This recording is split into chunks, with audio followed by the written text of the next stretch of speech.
Hello everyone. तो हम सब पढ़ रहे हैं ओटी, एनेस्थीसिया, इमरजेंसी और आईसीयू। उसी सीरीज़ को कंटिन्यू करते हुए आज की क्लास में अपन जो प्रीवियस क्लास थी उसके अंदर अपन ने ओटी के जोन्स पढ़ लिए थे। ओटी में कौन कौन से एनर्जी सोर्सेस यूज में लिए जाते हैं वो पढ़ लिए थे। अपन क्या क्या पढ़ चुके हैं? ओटी जोन पढ़ चुके हैं अपन। ओके, ओटी जोन के बाद में अपन ने पढ़ा था एनर्जी सोर्सेस। एनर्जी सोर्सेस कौन कौन सी यूज में लिए जाते हैं वो पढ़ लिया था। उसके बाद में अपन ने पढ़ लिया है फ्यूचर मटेरियल्स। फ्यूचर मटेरियल्स को कंप्लीट कर लिया है। ओके, उसके बाद में पढ़ेंगे अपन आज के टॉपिक में आज अपन पढ़ेंगे फ्यूचर नीडल। ओके, फ्यूचर में जो नीडल आगे लगी होती है वो नीडल कितने टाइप की होती है और वो टाइप को अपन कहाँ कहाँ पे यूज में लेते हैं। और उसके बाद में अपन पढ़ेंगे कि जो फ्यूचरिंग होती है वो कितने टाइप की होती है। कंटिन्यूज है, इंटरमीडिएट है, इंटरमिटेंट है, ओके, मैट्रस है, ये सब। और उसके बाद में अपन सर्जिकल सेफ्टी चेकलिस्ट पढ़ेंगे। चलिए, तो आज की क्लास में अपन फर्स्ट देखेंगे क्या, फ्यूचर नीडल्स के टाइप। आज की क्लास में अपन क्या देख रहे हैं? First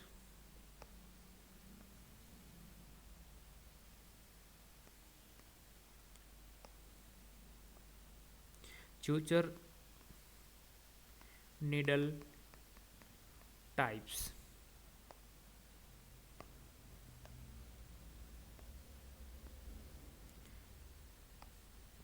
future needles type. Future needles types की बात करें अपन तो ये फ्यूचर में जो आगे नीडल आती है जिससे अपन क्या करते हैं, स्किन को पंचर करते हैं, ये नीडल्स कितने टाइप की होती है? तो मोस्टली ये 3 टाइप्स की नीडल देखने को मिलती है। ओके, कितने टाइप की होती है? 3 टाइप की। फर्स्ट वन की बात करें तो फर्स्ट एक नीडल आएगी जिसको बोलेंगे अपन टेपर, या फिर इसको बोलेंगे अपन राउंड बॉडी। कौन सी नीडल होगी? टेपर या फिर राउंड बॉडी। कौन सी नीडल होगी? टेपर या फिर राउंड बॉडी।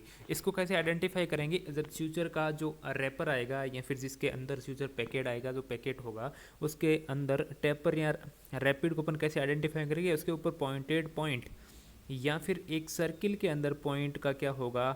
आइडेंटिफिकेशन मार्क लगा हुआ होगा। आइडेंटिफिकेशन मार्क लगा हुआ होगा। जब इमेज देखेंगे अपन तो ये अपने सामने क्लियर हो जाएगा। चलिए इमेज देखते हैं।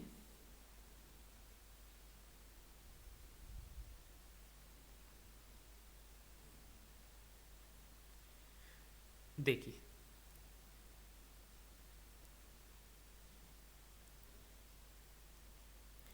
ये आपके सामने कौन सा फ्यूचर है? वाइक्रिल। वाइक्रिल फ्यूचर की बात करें, ओके, तो वाइक्रिल फ्यूचर के नीचे ये निडल का शेप दिया हुआ है और ऊपर लिखा हुआ है क्या? Round bodies. तो ये कौन सा फ्यूचर है? इसकी निडल कौन सी है? राउंड बॉडी है और यहाँ पे पॉइंट का सिंबल आपको दिख रहा है। यानी कि टेपर या फिर राउंड बॉडी की निडल के वो अपन कैसे आइडेंटिफाई करेंगे? आइडेंटिफाई मार्क्स है तो उसके ऊपर क्या लगा हुआ होगा? पॉइंट लगा हुआ होगा। हालांकि राउंड बॉडी लिखा हुआ भी होगा और राउंड बॉडी के नीचे पॉइंट का मार्क होगा। ओके, टेपर या राउंड बॉडी। तो ये जो राउंड बॉडी निडल होती है ये कैसी किस टाइप में दिखती है आपको? Round body needle, this one is round body needle. ये कैसी है? राउंड बॉडी नीडल है। जब आप किसी फ्यूचर की नीडल, राउंड बॉडी फ्यूचर की नीडल को लेके देखोगे तो इसका जो यहाँ से डायमीटर है, जो शेप है वो आपको राउंड शेप में दिखेगा। वो किस शेप में दिखेगा? राउंड शेप में। यानी कि ये मान लीजिए ये नीडल है, ये क्या है? नीडल है।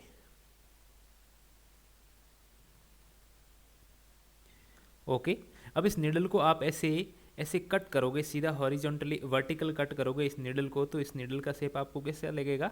बिल्कुल राउंड शेप में लगेगा।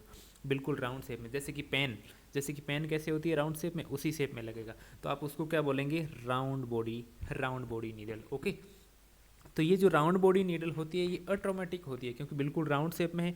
तो जब किसी भी टिश्यू के अंदर, किसी भी लेयर के अंदर या फिर स्किन के अंदर जब ये क्रॉस करेगी तो बिल्कुल राउंड में, इसलिए सराउंडिंग जितना भी टिश्यू होगा उसको बिल्कुल कम इंजर्ड करेगी। इसलिए इस नीडल को क्या बोलते हैं? अट्रोमेटिक नीडल भी बोलते हैं।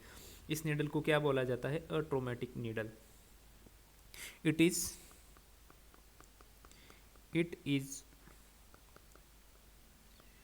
अट्रोमेटिक नीडल। एक ऐसी नीडल है, अट्रोमेटिक नीडल है। ओके, इसको अट्रोमेटिक है इसलिए इंटरनल बॉडी ऑर्गन की फ्यूचरिंग के लिए यूज में ली जाती है। जब भी स्किन को ओपन करेंगे और इंटरनल, जैसे कि बॉवल की सर्जरी हो गई, जैसे कि ब्लैडर की सर्जरी कर रहे हैं, या फिर इंटरनल किसी भी ऑर्गन के टिश्यू की अगर च्यूचरिंग की जाएगी तो वहाँ पे जो च्यूचर लिया जाएगा उसकी नीडल कैसी होगी, राउंड बॉडी नीडल होगी। ओके, तो इसको क्या बोलेंगे अपन, most commonly used in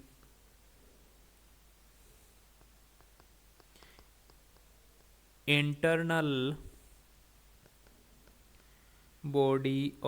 internal body organ की च्यूचरिंग के लिए, जैसे कि एग्जाम्पल की बात करें तो जैसे कि बॉवेल या फिर ब्लैडर की च्यूचरिंग के लिए।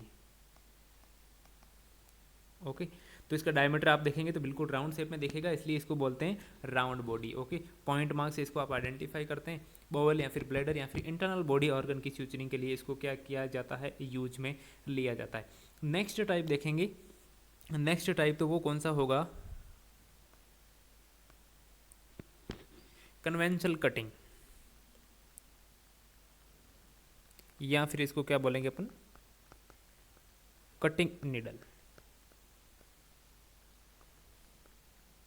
इसको क्या बोलेंगे अब आप, कटिंग नीडल। जिस तरीके से पॉइंट शेप से अपन आइडेंटिफाई कर रहे थे राउंड बॉडी को, उसी टाइप में एक ट्राइंगल बना होगा। ओके, ट्राइंगल आइडेंटिफिकेशन मार्क से अपन आइडेंटिफाई करेंगे किसको, कटिंग नीडल को। कटिंग नीडल को देखिए, इमेज देख लेते हैं, इमेज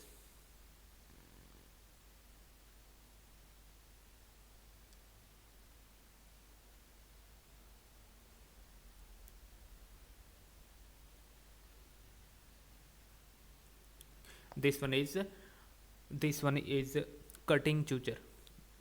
यहाँ पे आप देखेंगे कौन सा प्रोलिन चूचर है ये। ओके, प्रोलिन चूचर है। यहाँ पे आपको लिखा हुआ दिख रहा है कटिंग।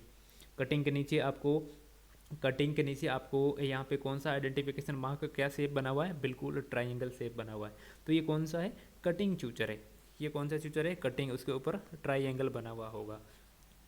ओके, उसके बाद में नेक्स्ट टाइप की बात करें तो नेक्स्ट टाइप कौन सा होता है, नेक्स्ट टाइप होता है रिवर्स कटिंग।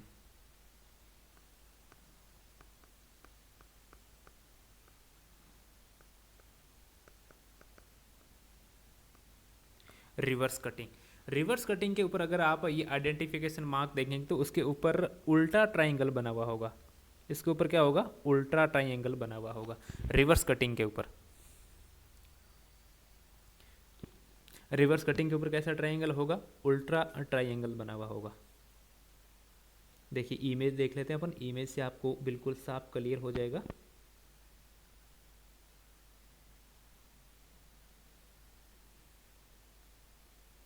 देखिए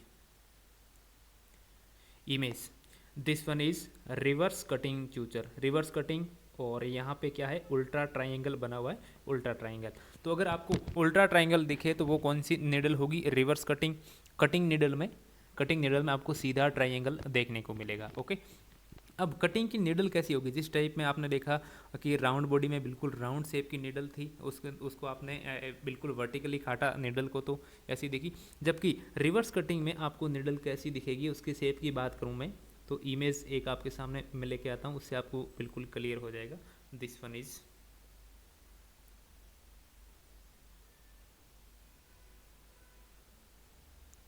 देखिए फर्स्ट वन अपन ने पढ़ा राउंड बॉडी, फर्स्ट अपन ने क्या पढ़ा था, round body needle. Round body needle या फिर टेपर नीडल। ओके, इस नीडल को अपन ने बिल्कुल वर्टिकली कट किया तो आपको यहाँ पे बिल्कुल राउंड शेप की नीडल दिखी। नेक्स्ट वन कौन सी है, कन्वेंशनल कटिंग या फिर इसको नॉर्मली कटिंग बोला जाता है। ओके, इसके ऊपर क्या है, सीधा ट्रायंगल बना हुआ है। इसको कन्वेंशनल कटिंग या फिर कटिंग नीडल बोल सकते हैं, इसको कन्वेंशनल कटिंग भी बोला जाता है। ओके, इसकी नीडल को आप काटेंगे तो बिल्कुल यहाँ पे क्या बनेगा, सीधा ट्रायंगल बन रहा है। इसकी नीडल को आपने वर्टिकली कट किया तो सीधा ट्रायंगल बना, कन्वेंशनल कटिंग। ओके, जबकि रिवर्स कटिंग की नीडल को आपने बिल्कुल वर्टिकली कट किया तो आपको उल्टा ट्रायंगल बना हुआ दिख रहा है यहाँ पे। किस टाइप का, उल्टा ट्रायंगल बना। ओके, तो ये कौन सा हो गया, रिवर्स कटिंग हो गया। ओके, तो कटिंग की निडल किस शेप में होगी, उसका डायमीटर किस शेप में होगा, ट्रायंगल शेप में होगा। तो कटिंग और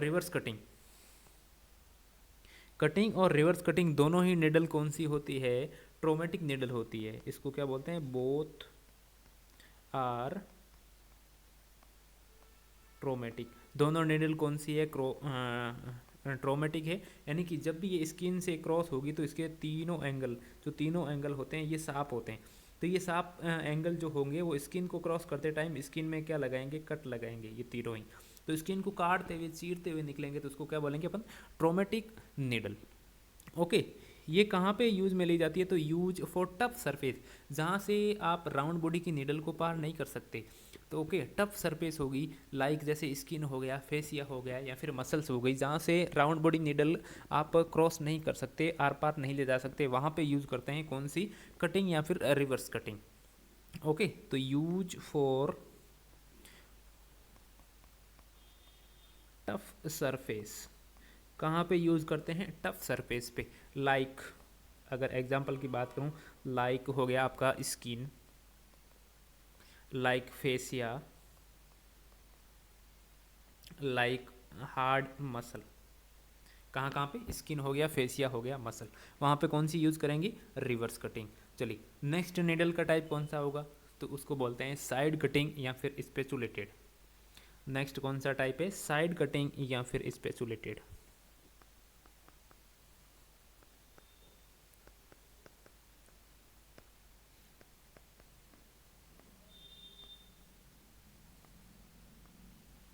this one is side cutting और स्पेचुलेटेड। साइड कटिंग के शेप की बात करें तो बिल्कुल स्पेचुला टाइप इसका क्या होगा, शेप आपको देखने को मिलेगा। इमेज देखेंगे अपन तो इमेज से आपके सामने क्लियर हो जाएगा कि ये जो स्पेचुलेटेड नीडल है ये किस टाइप में दिखती है आपको। देखिए ये कौन से फ्यूचर की नीडल है, स्पेचुलेटेड नीडल है। स्पेचुला शेप दिख रहा है आपको यहाँ पे नीडल का, आपने राउंड बॉडी दिखा तो उसमें बिल्कुल राउंड। ओके, कटिंग में या तो सीधा ट्राइंगल या फिर रिवर्स ट्राइंगल था। ओके, जबकि स्पेचुलेटेड में कैसा है, स्पेचुला शेप की नीडल आपको यहाँ पे दिख रही है। स्पेचुला शेप इसका क्या है, डायमीटर है, इसको बोलेंगे स्पेचुलेटेड। ये एक फ्लैट नीडल होती है, it is a flat needle, it is flat needle. इसको कहाँ पे, मोस्टली ऑप्थेल्मिक आई की जो सर्जरीज होती है वहाँ पे यूज में लिया जाता है, used for ophthalmic surgery. Eye surgery में इसको स्पेशुलेटेड नीडल को क्या किया जाता है, यूज में लिया जाता है। चलिए, तो ये तो हो गए आपके नीडल्स के टाइप, कौन सी आएगी, या तो राउंड बॉडी टेपर, या फिर कन्वेंशनल कटिंग, या फिर रिवर्स कटिंग, या फिर स्पेशुलेटेड। तो मोस्टली यही आपको देखने को मिलेगा। फिर बात करें निडल का type on the base of shape.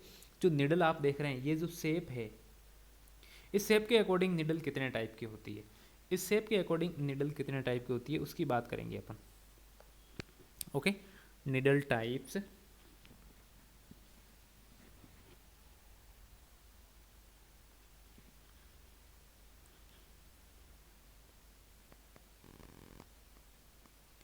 needle types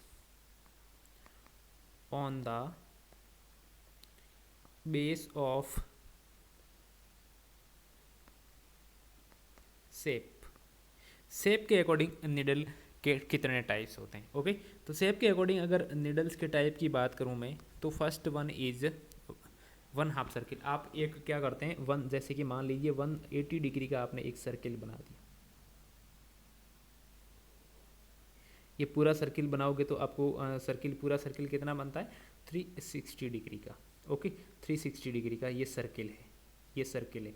अब इस सर्किल के अकॉर्डिंग अगर निडल को अपन डिवाइड करेंगे तो एक तो जैसे कि हाफ कटिंग हो गई, पूरा 360 डिग्री के सर्किल को हाफ कट कर दिया अपन ने। ओके, तो इसको अपन ने पूरे सर्किल 360 इक्वल टू 1, इसको अपन ने 1 मान लिया, इसको 1 मान लिया। अब इसका पूरा हाफ कटिंग की एक निडल होगी, यानी कि निडल का शेप यहाँ से स्टार्ट होगा और यहाँ तक आएगा, इस शेप की निडल होगी तो उसको अपन क्या बोलेंगे, 1 हाफ सर्किल निडल।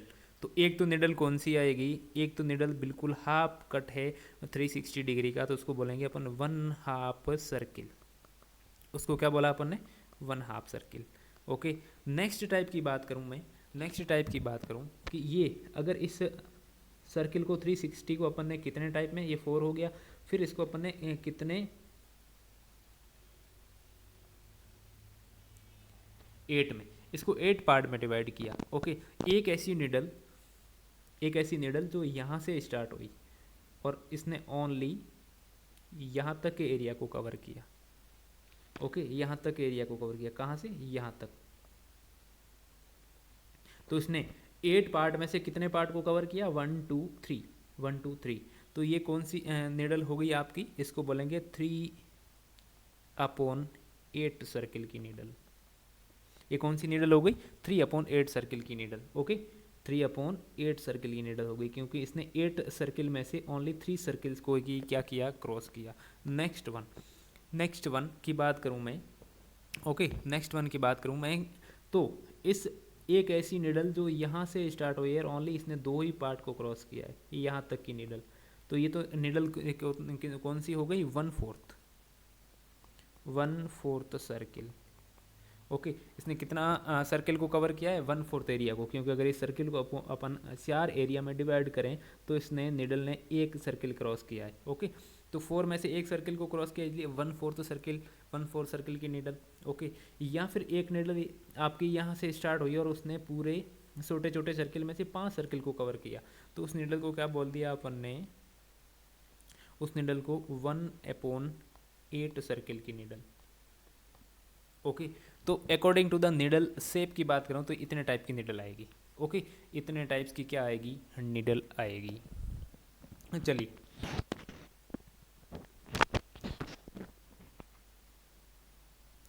ये कौन सी निडल है, कितना उसका क्या शेप है, ये चूचर के ऊपर क्लियरली मेंशन होता है, लिखा हुआ होता है। आप जब चूचर की निडल देखोगे तो उसके ऊपर आपको क्या हुआ, लिखा हुआ दिखेगा। देखिए, ये कोई चूचर है जिसको आपने लिया है। ओके, चूचर को लिया, इसके ऊपर क्या, ये प्रोलिन चूचर है। आपने देखा कि ये क्या है, कटिंग है। ये कौन सी निडल है, इसकी कटिंग है। लेकिन निडल के शेप की बात करें तो यहाँ पे 16 mm, इट मीन्स कि ये निडल का जो डायमीटर है वो कितना है, 16 mm का है। निडल कितनी मोटी है, 16 mm। आगे लिखा हुआ है 3/8 सर्किल। कौन सी निडल है, 3/8 सर्किल, ये वाली निडल है। इट मीन्स कि इसने अपन ने 360 को 8 पार्ट में डिवाइड किया, तो एक ऐसी निडल है जिसमें से 8 में से इसने 3 एंगल को क्रॉस किया, यानी कि 1 2 3 यहाँ तक। तो इस निडल का शेप कैसा होगा, इस टाइप में, यानी कि 3/8 सर्किल की निडल है ये। ऊपर लिखा हुआ क्लियरली मेंशन होता है प्रत्येक हर फ्यूचर के ऊपर जब आप लेंगे तो, कि निडल का शेप क्या होगा।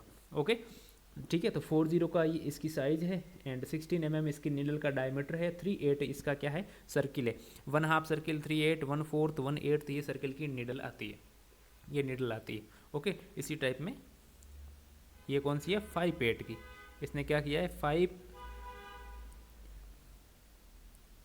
5 पार्ट्स फ्रॉम 8 पार्ट्स क्या किया है, क्रॉस किया, इसलिए इसको 5/8 सर्किल की निडल बोलेंगे।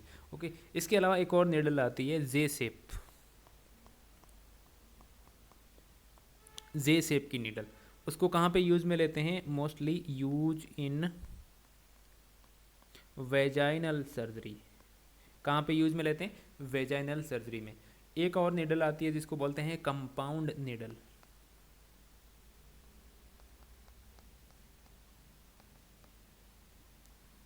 कंपाउंड निडल, ये कंपाउंड निडल ओरल कैविटी या फिर जीआई सर्जरी में यूज में ली जाती है, ओरल कैविटी की सर्जरी में या फिर गैस्ट्रो इंटेस्टाइनल सर्जरी के अंदर, गैस्ट्रो इंटेस्टाइनल सर्जरी के अंदर।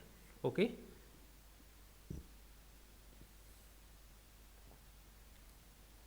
ये निडल के टाइप है, आप इमेज में देखेंगे तो फर्स्ट 1/2 सर्किल की निडल है, यानी कि इसने 360 में से पूरे हाफ सर्किल को क्या किया है, कवर किया है। ओके, 3/8 सर्किल की बात करें तो इसने कितने एरिया को कवर किया है, 8 में से 3 सर्किल्स को क्रॉस किया है, इसलिए 3/8 सर्किल की निडल। 1/4 सर्किल की निडल, 5/8 सर्किल की निडल। जे शेप की निडल कहाँ पे, वेजाइनल सर्जरीज के अंदर। कंपाउंड कर्व्ड की निडल, ये इसकी थोड़ा सा स्वेज एरिया है, अपन पढ़ेंगे। ये क्या है, इसका लॉन्ग है। ओके, इसका लॉन्ग है, इसको बोलेंगे कंपाउंड कर्व ओरल या फिर जीआई में। 1/2 कटिंग की सीजर और स्ट्रेट निडल आप देखेंगे यहाँ पे।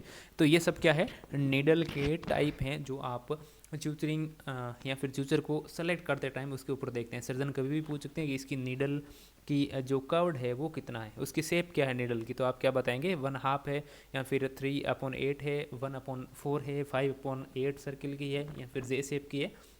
तो ये सब उसके ऊपर क्या होगा, लिखा हुआ होगा। तो ये नीडल है, इस नीडल के कौन से वाले पार्ट को क्या बोलेंगे अपन, ये भी अपन देखेंगे, पार्ट्स ऑफ द नीडल। तो नेक्स्ट अपन क्या देखेंगे कि नीडल के कौन से पार्ट को अपन क्या क्या बोलेंगे, पार्ट्स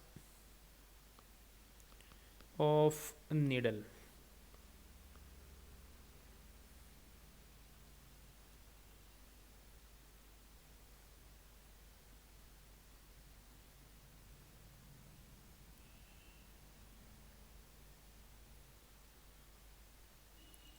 देखिए ये निडल आपके सामने बिल्कुल इमेज दे रखा है निडल का,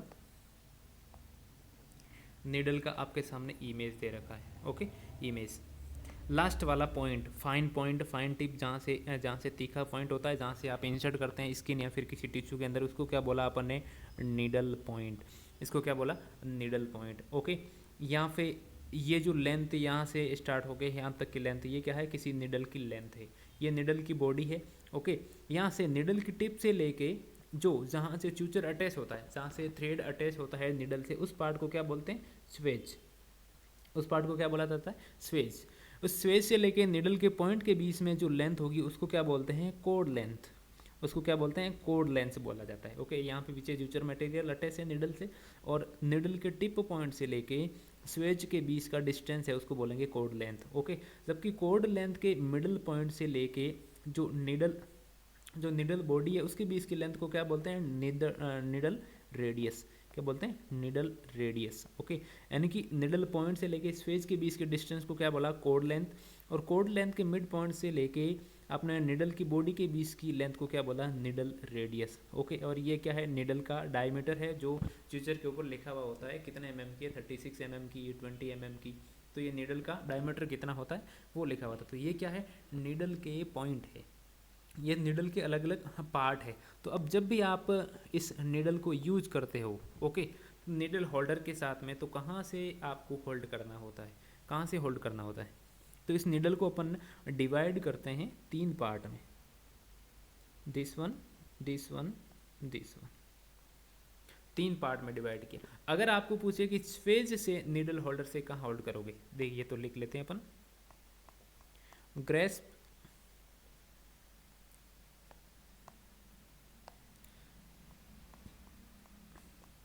grasp the needle with needle holder from point। अब निडल के पॉइंट, निडल पॉइंट से अगर आपको पूछा है तो कहाँ से होल्ड करनी है आपको, 2/3। तो आपको क्या बताना है, 2/3, इट मीन्स कि यहाँ से 1 2 3। ओके, तो कहाँ से आपको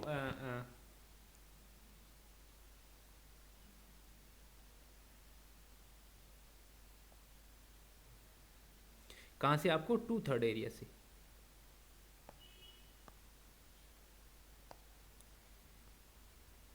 दिस वन। 3 पार्ट में अपन क्या करते हैं, निडल को डिवाइड करते हैं 1 2 3। ओके, तो अगर आपको पॉइंट से पूछे कि कहाँ से होल्ड करनी है तो 2/3 से, ये वाला पॉइंट है, यहाँ पे आप क्या लगाएंगे, निडल होल्डर लगाएंगे, अप्लाई करेंगे यहाँ से, यहाँ से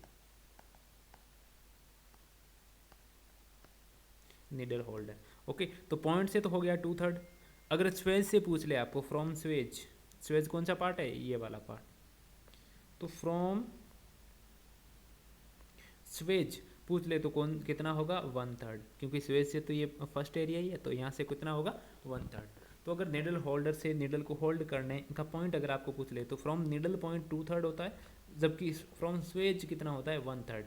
अगर आपको क्वेश्चन में देख डायरेक्टली ऐसे पूछ ले कि निडल होल्डर से निडल को कहाँ से होल्ड किया जाता है, और वहाँ पे कुछ भी मेंशन नहीं हो कि निडल पॉइंट से पूछ रहे हैं या फिर फ्रॉम स्वेज से पूछ रहे हैं, तो डायरेक्टली अगर पूछ रहे हैं तो उसका मतलब यही होता है कि वो निडल पॉइंट से आपको पूछ रहा है, तो वहाँ पे आपको 2/3 करके आना है।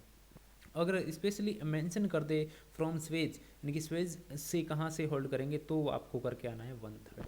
तो आपको क्या करके आना है, 1/3। ओके, तो ये तो हो गया निडल होल्डर से कहाँ से होल्ड करेंगे आप निडल के पॉइंट को। ओके, इसके बाद में नेक्स्ट अब आप च्यूचरिंग करने जा रहे हैं। ओके, च्यूचरिंग करने जा रहे हैं तो डेफिनेटली च्यूचरिंग करेंगे तो फ्यूचर में अंदर क्या लगाएंगे, नोट लगाएंगे। आप एक स्क्रब नर्सिंग ऑफिसर हैं या फिर सर्कुलेटरी नर्सिंग ऑफिसर है, कहीं पे भी आप अगर ओटी में काम कर रहे हैं तो आपको पता होना चाहिए कि ये जो नोट लेते हैं च्यूचरिंग करते टाइम, ये नोट कितने टाइप्स की होती है। ओके, तो नोट को भी आपको क्या रखना है, याद रखना है। चलिए, तो नेक्स्ट अपन देख लेते हैं कि टाइप ऑफ नोट कितनी होती है। ओके, नोट्स की टाइप कितनी होती है। टाइप्स ऑफ नोट का मतलब होता है गांठ।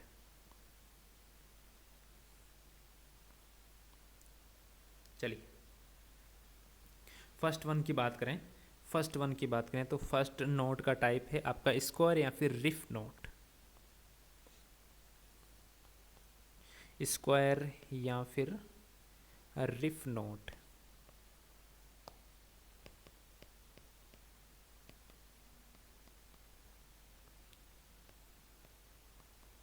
इसका आप अगर वीडियो देखेंगे यूट्यूब पे तो आपको थोड़ा सा ज़्यादा बेटर समझ में आएगा, लेकिन आपको यहाँ पे एक बार इमेज से मैं क्लियर कर देता हूँ कि स्कोर या फिर रिप नोट किस टाइप की दिखती है या फिर किस टाइप से लेते हैं, कैसे लेते हैं।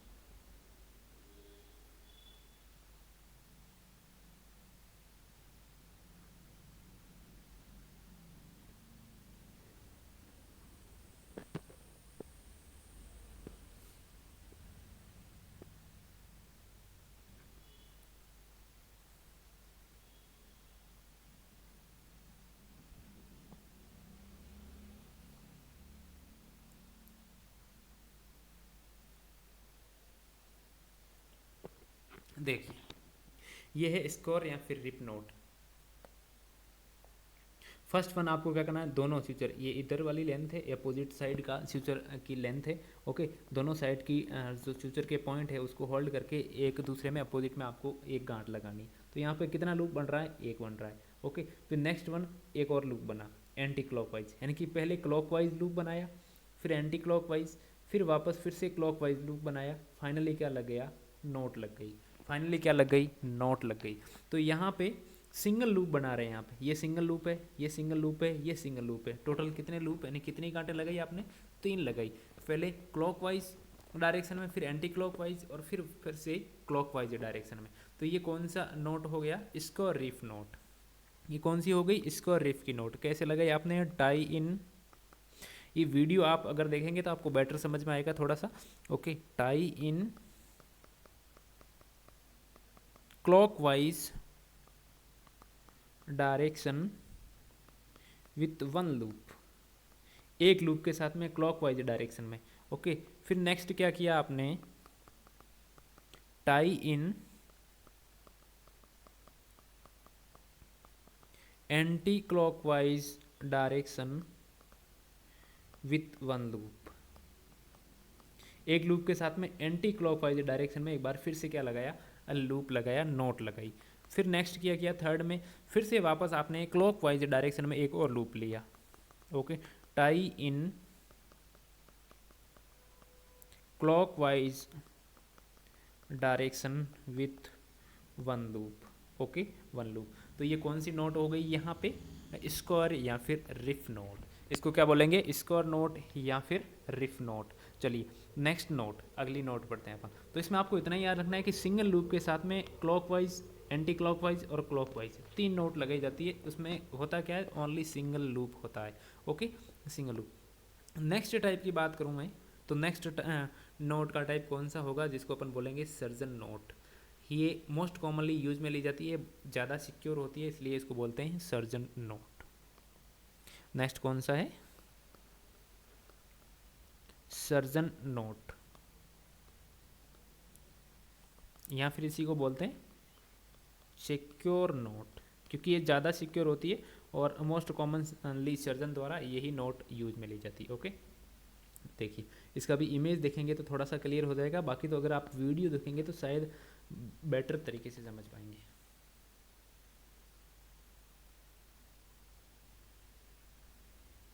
दिस वन इज इमेज, ये इमेज है। यहाँ पे स्किन का इंसिजन लगा हुआ है, यहाँ पे आपने नीडल से क्रॉस करते हुए फ्यूचर ले लिए, इसके दोनों एंड हो गए, ये अपोजिट वाला एंड और ये अपोजिट वाला एंड, दोनों एंड होके यहाँ से आपने टाई किया, यहाँ से आपने टाइप किया। तो यहाँ आप देख रहे हैं कि एक लूप, दो लूप, कितने लूप बना दिए, गांठ लगाई, लेकिन कितने लूप बनाए हैं, दो लूप बनाए, दो लूप बनाए। तो यहाँ पे आपने क्या किया, दो लूप पहले टाइम है क्लॉकवाइज डायरेक्शन में, clockwise direction two loop, anti clockwise direction one loop, फिर वापस क्लॉकवाइज डायरेक्शन वन लूप। तो आपने यहाँ पे टाई कैसे किया है, टाई किया है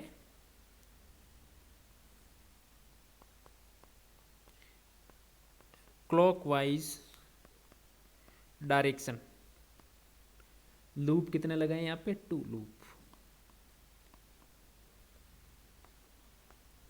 फिर से एंटी क्लॉकवाइज वन लूप, फिर वापस आपने क्लॉकवाइज वन लूप। तो ये कौन सी नोट लग गई finally, surgeon note, secure note, most commonly use में ली जाती है सर्जरी में सर्जन द्वारा, और ये थोड़ी सी सिक्योर भी होती है, स्ट्रॉन्ग होती है, वापस खुलती नहीं है ये नोट। तो इसको क्या बोलते हैं, मोस्ट कॉमनली यूज में ली जाती है, most common use. Most commonly कौन सी नोट यूज में ली जाएगी, सर्जन नोट या फिर सिक्योर नोट। ओके, अगर आप वीडियो जाके देखेंगे तो और ज़्यादा आपको समझ में आएगी कि ये नोट कैसे लगाई जाती है। ठीक है, नेक्स्ट होती है ग्रेनी या फिर स्लिप नोट। नेक्स्ट कौन सी होती है नोट, ग्रेनी या फिर slip knot. Third one is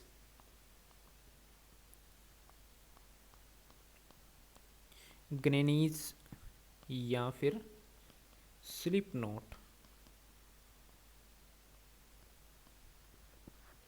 okay, ग्रेनीज या फिर स्लिप नोट में क्या किया जाता है, क्लॉकवाइज डायरेक्शन में एक लूप लिया जाएगा, फिर से क्लॉकवाइज डायरेक्शन में एक और लूप लिया जाएगा, और फिर एंटी क्लॉक वाइज डायरेक्शन में सिंगल लूप लिया जाएगा। तो इसमें क्लॉकवाइज क्लॉकवाइज दो बार है कंटिन्यूसली, और फिर एंटी क्लॉकवाइज है, एंटी क्लॉकवाइज इसमें बीच में नहीं आएगा, इसलिए इसको बोलते हैं ग्रेनीज स्लिप। ये इजीली स्लिप हो जाती है, स्लिप नोट इजीली स्लिप हो जाती है, इजीली वापस ओपन हो जाती है, इसलिए इसको मोस्ट फ्रीक्वेंटली यूज में नहीं लिया जाता है, लीस्ट कॉमनली इसको यूज में लिया जाता है कभी कभार, वरना इसको यूज में नहीं लेते हैं। तो इसको कैसे लिया जाएगा, tie in clockwise with one loop. Okay, tie in फिर से clockwise with one loop. Okay, फिर क्या किया जाएगा, tie in anti clockwise with one loop. तो यहाँ पे एंटी क्लॉक सबसे लास्ट में आ रहा है। ओके, इसलिए ये ज़्यादा सिक्योर नहीं होती है, इसको मोस्ट फ्रीक्वेंटली यूज में नहीं लिया जाता है। ओके, तो नोट तीन टाइप्स की होती है, कौन कौन सी नोट्स कितने टाइप की है, तीन टाइप की, तीन टाइप्स की नोट है, स्कोर रिफ नोट, स्कोर या फिर रिफ नोट आपने पढ़ा, जिसके अंदर क्या है, सिंगल लूप है, पहले clockwise anti clockwise and clockwise, लेकिन लूप कितने बन रहे हैं, सिंगल लूप ही बन रहा है। जबकि सर्जन नोट, सिक्योर नोट जो कि मोस्ट कॉमनली यूज में जाती है, इसमें क्लॉकवाइज डायरेक्शन में दो लूप बनाए जाते हैं, पहले टू लूप, फिर एंटी क्लॉकवाइज में वन लूप, फिर क्लॉकवाइज में one loop, most commonly use में ली जाती है सर्जन द्वारा। ग्रेनी नोट में क्लॉकवाइज वन लूप, फिर से clockwise one loop and anti clockwise last में विथ वन लूप। ओके, ये ग्रेनी या फिर स्लिप नोट इजीली स्लिप हो जाती है, इसलिए इसको फ्रीक्वेंटली यूज में नहीं लिया जाता। अब जब फ्यूचरिंग की जाती है तो फ्यूचरिंग दो टाइप से की जाती है, यहाँ तो वो इन्वर्टेड है या फिर इवर्टेड है। फ्यूचरिंग दो मेथड में यूज में ली जाती है। ओके,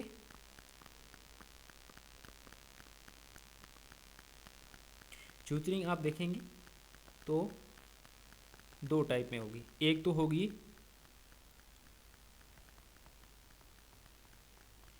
इन्वर्टेड फ्यूचरिंग, एक कौन सी होगी, इवर्टेड, इवर्टेड फ्यूचरिंग। कैसी, इमेज अगर आप देखेंगे तो आपके सामने क्लियर हो जाएगा, इमेज से देखिए।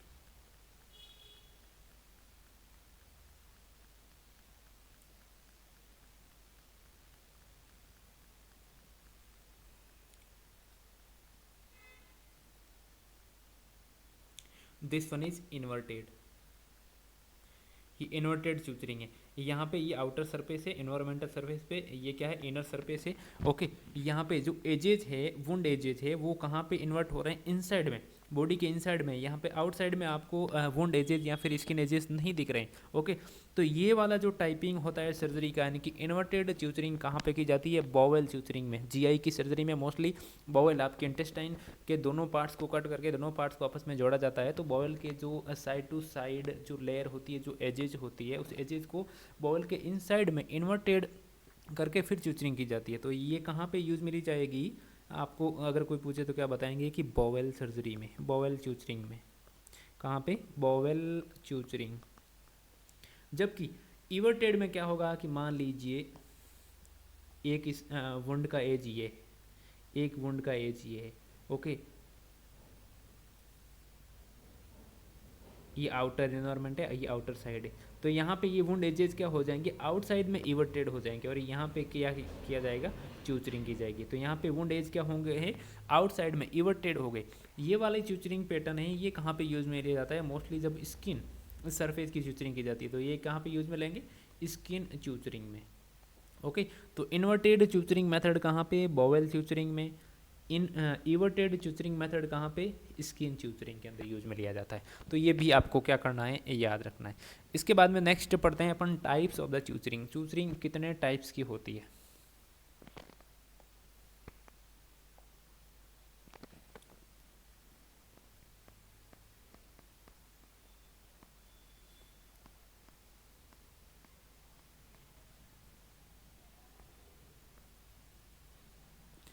टाइप्स ऑफ च्यूचरिंग, च्यूचरिंग को कितने टाइप्स में डिवाइड किया जाता है।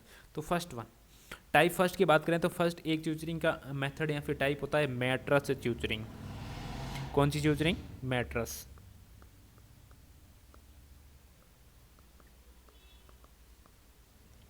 तो आपने मैट्रस देखा होगा, मैट्रस के जो कॉर्नर होते हैं उस कॉर्नर पे च्यूचरिंग कैसी होती है, वही च्यूचरिंग अगर किसी स्किन सरफेस पे की जाए तो उसको क्या बोलते हैं, मैट्रस च्यूचरिंग। उसको क्या बोला जाता है, मैट्रस च्यूचरिंग। कि इमेज देखेंगे तो क्लियर हो जाएगा जल्दी, इजीली, आराम से।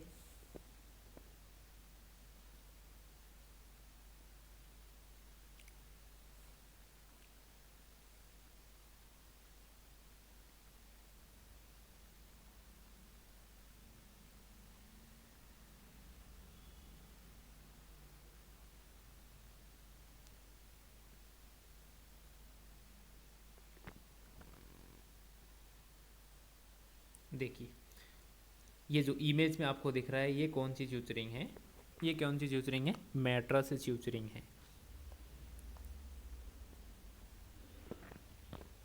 ये वुंड के एजेस हैं, वुंड के एजेस है, और यहाँ से च्यूचर इंसर्ट करके नीडल के जो वुंड एज से फार, वुंड एज से फार ऐसे च्यूचर इंसर्ट करके अपोजिट साइड में फार से निकाला, फिर अपोजिट साइड के ही नियर वुंड एज से निकाला, और अपोजिट साइड के नियर वुंड एज से वापस नीडल को निकाल के यहाँ पे आपने क्या कर दिया, टाई कर दिया, नोट लगा दी, फिर नेक्स्ट कट किया और फिर नेक्स्ट लगाई। तो ये च्यूचरिंग के बाद में इस टाइप का आपको दिखेगा। इसको क्या बोलते हैं, मैट्रस च्यूचरिंग।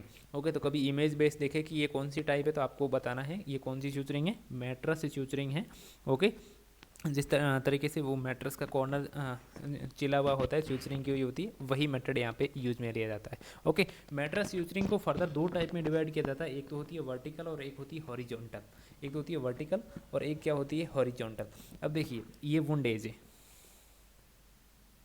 ये दोनों वुंड एज है, ये वाला लेफ्ट एंड राइट दोनों, या ये क्या है, वुंड एज है। ओके, अब अगर च्यूचरिंग करने में यहाँ से आपने नीडल को इंसर्ट किया, अपोजिट साइड्स में यहाँ से आउट किया, फिर वापस यहाँ से इंसर्ट किया, यहाँ से आउट किया, और यहाँ पे आपने क्या कर दिया, टाई कर दिया। तो ये तो कौन सी हो गई, ये च्यूचरिंग कौन सी हो गई आपकी, हॉरिजॉन्टल। ये कौन सी हो गई, ये हो गई वर्टिकल। ये कौन सी होती है, वर्टिकल मैट्रस च्यूचरिंग। जबकि ये वाला जो टाइप आपको दिख रहा है, ये वाला जो टाइप, इसमें स्किन सरफेस है, जबकि एक ही पॉइंट, एक ही लाइनिंग में आपने फार एरिया से इंसर्ट किया है, अपोजिट साइड में फार एरिया से आपने वापस निडल को निकाला, और उसी लाइनिंग के अंदर आपने फिर से निडल को इंसर्ट किया, उसी लाइनिंग के अंदर फिर से निडल को निकाला और यहाँ से टाई कर दिया। तो ये कौन सी हो गई, हॉरिजॉन्टल मैट्रस। तो ये कौन सी हो गई, हॉरिजॉन्टल मैट्रस।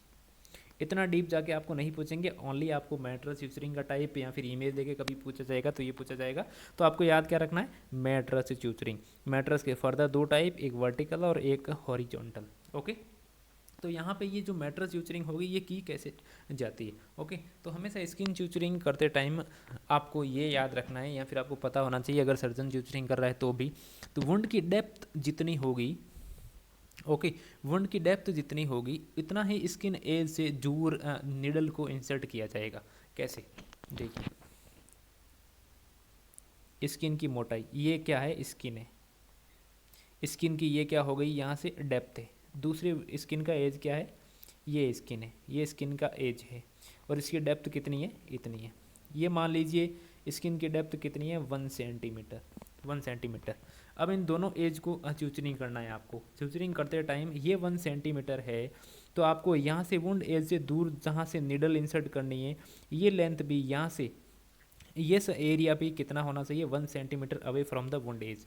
अगर इस वुंड की डेप्थ 1 सेंटीमीटर है तो निडल वुंड एज से कितनी दूर आपको इंसर्ट करनी है, वो भी होना चाहिए 1 सेंटीमीटर। ये भी होना चाहिए कितना, 1 सेंटीमीटर। ओके, अगर फिर आपने क्या किया, यहाँ पे च्यूचर लगा दिया। अब ये च्यूचर और नेक्स्ट वाले च्यूचर के बीच में जो डिस्टेंस होगा, डिस्टेंस वो कितना होना चाहिए, तो वो जितना स्किन की मोटाई है, जितनी स्किन की लेंथ है या फिर जितनी वुंड की लेंथ है उससे 2 गुना, यानी कि x2, या फिर इसको लिख सकते हैं 2x। ओके, तो यहाँ पे जो स्किन की जो लेयर की है वो मोटाई कितनी है, 1 सेंटीमीटर है, तो दो च्यूचर के बीच में डिस्टेंस कितना होगा, 2 सेंटीमीटर। Okay, 2 centimetre. तो इसको कैसे लिखेंगे अपन,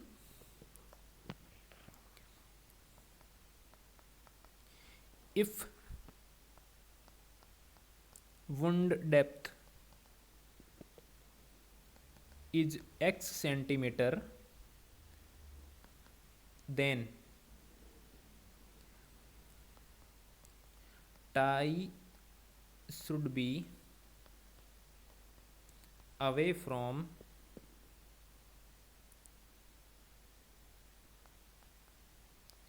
skin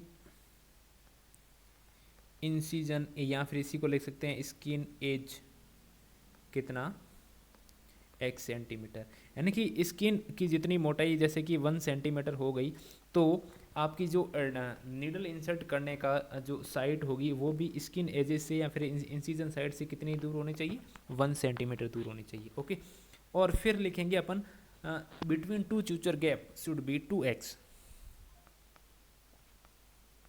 between two suture gap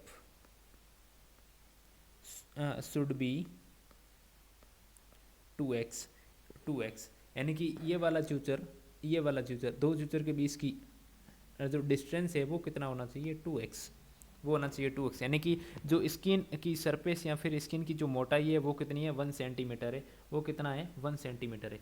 तो आपने जो निडल इंसर्ट कर रहे हैं यहाँ पे आपने जो निडल इंसर्ट की है वुंड साइड पे, वो होनी चाहिए वुंड एंड से 1 सेंटीमीटर अवे। यानी कि जितना ये डेप्थ है स्किन की लेयर की, उतना दूर आपको निडल को इंसर्ट करना है, इतना ही दूर आपको निडल को इंसर्ट करना है। और नेक्स्ट फ्यूचर, दोनों फ्यूचर के बीच में डिस्टेंस कितना होना चाहिए, जितनी इस स्किन सरफेस की स्किन की डेप्थ है उससे 2 गुना, यानी कि ये 1 सेंटीमीटर है तो दोनों फ्यूचर के बीच की डिस्टेंस कितनी होगी, 2 सेंटीमीटर, 2 सेंटीमीटर। ओके, तो इट इज़ ऑलवेज रिमेंबर, ये जो रूल होता है इस रूल को बोलते हैं, इस रूल को क्या बोला जाता है, जिन कैन रूल। तो अगर आपको कभी एग्जाम में पूछ रहे कि जिन कैन रूल क्या है, इस रूल को क्या बोला जाएगा, Jenkins rule, Jenkins rule. चलिए, तो ये तो हो गया च्यूचर का कौन सा टाइप, मैट्रस टाइप। नेक्स्ट टाइप कौन सा है, सब क्यूटिकुलर। नेक्स्ट च्यूचर का कौन सा टाइप है, सब क्यूटिकुलर।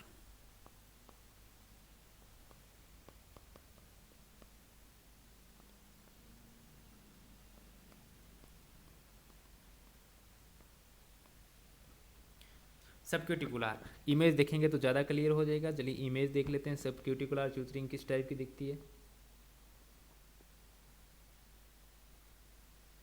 ये क्या है, सब cuticular च्यूचरिंग।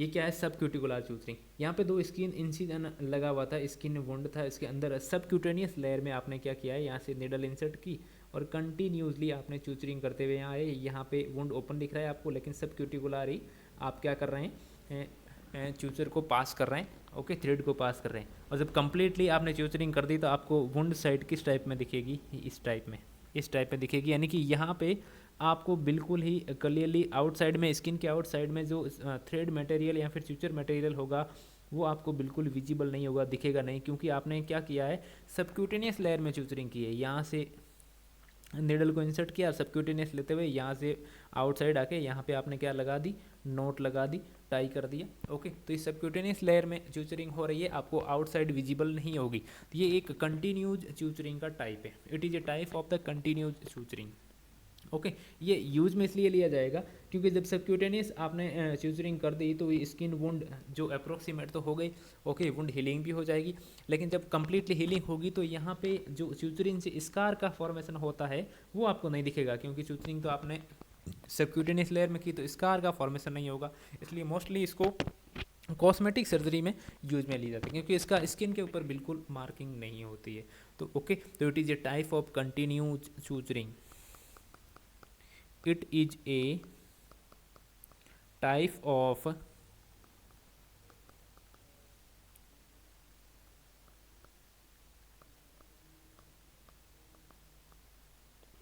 continuous suturing।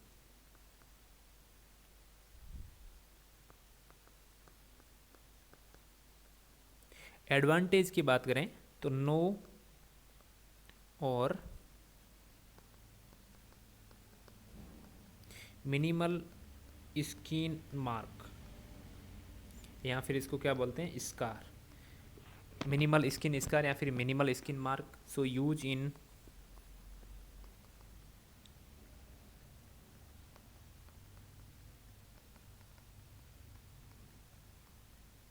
Cosmetic surgery. Mostly ये जो सबक्यूटेनियस स्यूचरिंग होती है उसमें कौन सा स्यूचर यूज में लिया जाता है, मोनोक्रिल। कौन सा स्यूचर यूज में लेते हैं, मोनोक्रिल, ओके। तो सबक्यूटिकुलर स्यूचरिंग कहाँ पे यूज में ली जाएगी, कॉस्मेटिक या फिर प्लास्टिक सर्जन के द्वारा प्लास्टिक सर्जरी में। चलिए, तो ये तो कौन सा सबक्यूटिकुलर स्यूचरिंग का टाइप हो गया। नेक्स्ट टाइप पढ़े अपन, तो नेक्स्ट कौन सा होगा, एबरडीन या फिर कॉबलर नोट।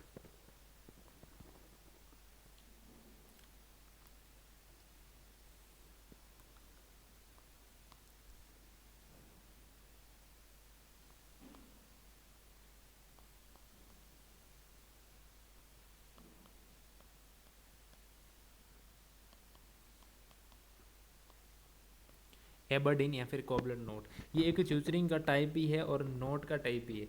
जिस तरीके से अपन ने नोट पढ़ा था, mattress, Scott knot, surgeon knot, reef knot, उसी टाइप में ये क्या है, एक चूचर का टाइप भी है एबरडीन, और कॉबलर नोट का टाइप भी यही है, सेम, ओके। तो इसमें कैसे करेंगे,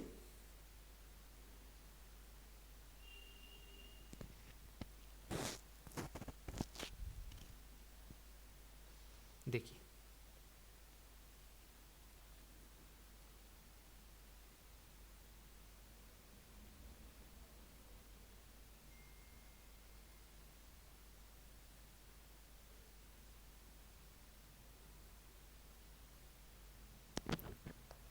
दिस वन इज एबरडीन और कॉबलर नोट। कंटिन्यूज चूचरिंग का टाइप है ये भी, ओके। कंटिन्यूसली एक्सटर्नल चूचरिंग है, एक साइड से इंसर्ट करेंगे दूसरी साइड से निकालेंगे, बिल्कुल सिंपल चूचरिंग का टाइप है ये। तो ये क्या है, एबरडीन या फिर cobbler knot, okay. It is a continue suture use for external suturing, external skin की चूचरिंग के लिए। और इसमें मैक्सिमम स्किन मार्क होते हैं, क्योंकि पूरे आपको चूचर जो थ्रेड है वो आउटसाइड में दिख रहा है, तो यहाँ पे सबसे ज़्यादा क्या होंगे, स्किन मार्क या फिर स्कार का फॉर्मेशन। इट इज़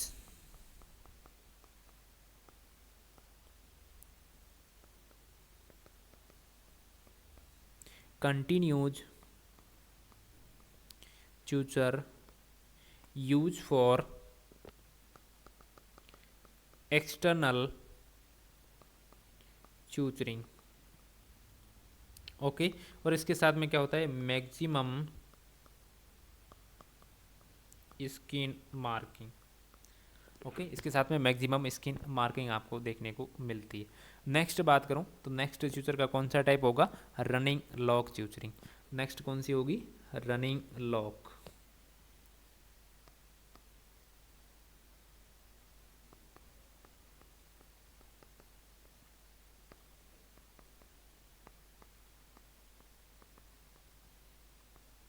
नेक्स्ट कौन सा मेथड है, रनिंग लॉक च्यूचरिंग का मेथड है। ओके, रनिंग लॉक में कैसे होगी, कंटिन्यूज च्यूचरिंग होगी और बीच बीच में उसमें उस च्यूचरिंग को क्या किया जाएगा, लॉक किया जाएगा, नोट लगाई जाएगी। This one is running lock suturing. ये कौन सा मेथड है, रनिंग लॉक का। कंटिन्यूसली यहाँ से स्टार्ट किया, यहाँ से आपने टाई किया, नोट लगाई, फिर कंटिन्यूसली यहाँ से इंसर्ट करके यहाँ से निडल को बाहर निकाला और यहाँ नोट लगाई, फिर कंटिन्यूसली यहाँ से इंसर्ट किया, यहाँ से बाहर निकाला आपने और यहाँ पे नोट लगाई, यानी कि कंटिन्यूसली भी है और साथ में आप नोट भी लगाते जा रहे हैं। ओके, तो इसको क्या बोलेंगे, रनिंग लॉक, यानी कि रनिंग च्यूचरिंग है और साथ में लॉक भी आप क्या कर रहे हैं, लगा रहे हैं। तो ये कौन सा मेथड हो गया, running lock. Also type of continuous suturing, also type of continuous suturing. ये कंटिन्यूज च्यूचरिंग का टाइप है। ये भी स्किन च्यूचरिंग के लिए मोस्टली यूज में लिया जाता है आउटसाइड स्किन सरफेस में। Okay, next type, next type अगर च्यूचरिंग की बात करें तो वो है फार नियर, नियर फार च्यूचरिंग। कौन सा मेथड है, नंबर 5, फार near, near far suturing. Far near, near far suturing. Okay, image देखेंगे तो और ज़्यादा क्लियर हो जाएगा।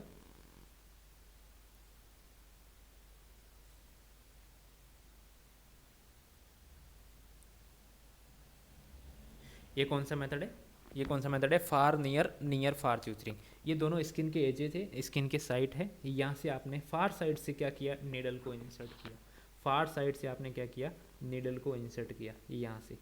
ये कौन सी साइड है, फार स्किन वुंड एजेस से या फिर स्किन एज से कौन सी साइड है, फार, यानी कि सबसे दूर वाली साइड से आपने नीडल को इंसर्ट किया। ओके, अपोजिट साइड गए और अपोजिट साइड कहाँ से, फार नियर, अपोजिट स्किन एज है वहाँ से नियर साइड से आपने क्या किया, नीडल को बाहर निकाला। फिर आप फिर से अपोजिट वुंड एज पे, अपोजिट स्किन एज पे गए और नियर साइड से आपने क्या किया, इंसर्ट किया नीडल को, नियर साइड से इंसर्ट किया। वापस अपोजिट साइड में गए और फार साइड से नीडल को बाहर निकाला, फिर फार साइड, यानी कि फार नियर, फार नियर, नियर फार, फिर नियर, फिर फार, उसको बोलेंगे अपन फार नियर, नियर फार च्यूचरिंग। फिर यहाँ पे क्या लगा देंगे, टाई लगा दी जाएगी। तो इसको कौन सा च्यूचर का मेथड है, ये फार near, near far suturing. Okay, ये इंटरमीडिएट टाइप ऑफ द च्यूचरिंग है, च्यूचर का इंटरमीडिएट टाइप है। It is a type of, it is intermittent type च्यूचरिंग used for close large cavity. Large cavity को क्लोज करने के लिए च्यूचरिंग का ये वाला मेथड यूज में लिया जाता है। कौन सा, फार नियर, नियर फार। ओके, तो ये सब हो गए च्यूचरिंग के कितने कितने टाइप है, कौन कौन से आपने, अपन ने 5 बड़े थे, 5 में कौन सा सबसे फर्स्ट वन,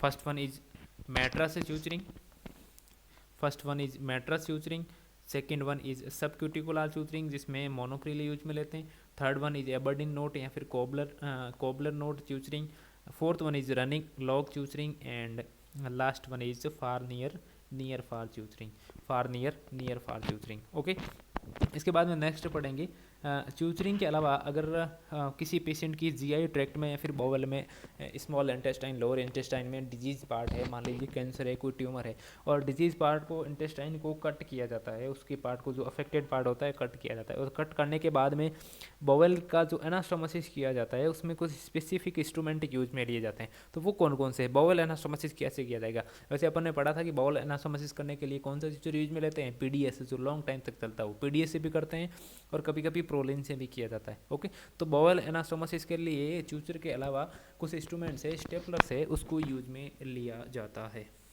कौन कौन से इंस्ट्रूमेंट्स है उसको पढ़ेंगे अपन। तो बॉवल एनास्टोमोसिस कैसे किया जाएगा उसको पढ़ेंगे। बॉवल एनास्टोमोसिस, तो अगर आपकी ड्यूटी ओटी में कहीं लगी हुई है और पेशेंट को जीआई ट्रैक्ट की सर्जरी है जहाँ पे जीआई के मल्टीपल पार्ट काटने हो या फिर वापस कट करना हो इंटेस्टाइन के पार्ट को, फिर एनास्टोमोसिस करना हो, तो आप कौन सी इंस्ट्रूमेंट है वो रेडी रखेंगे, कौन सा इंस्ट्रूमेंट यूज में लेंगे। ओके, तो फर्स्ट वन, एक इंस्ट्रूमेंट आता है जिसको बोलते हैं NTLC। NTLC, okay, full form की बात करें तो नॉन ट्रोमेटिक लीनर कटर।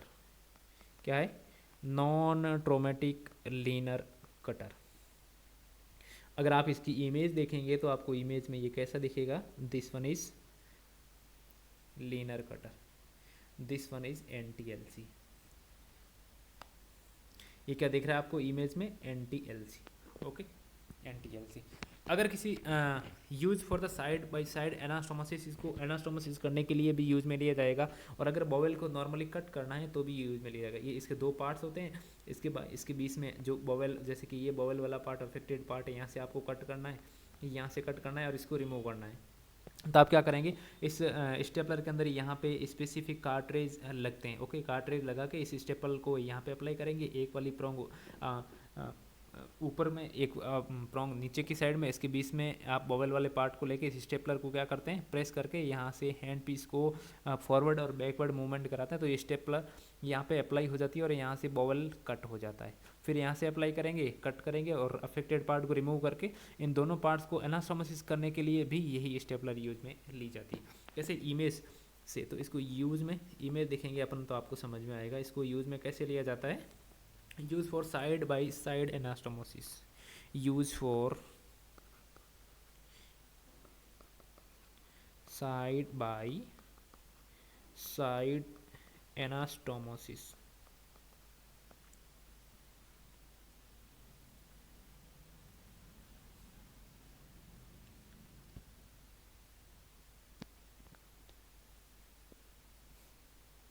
देखिए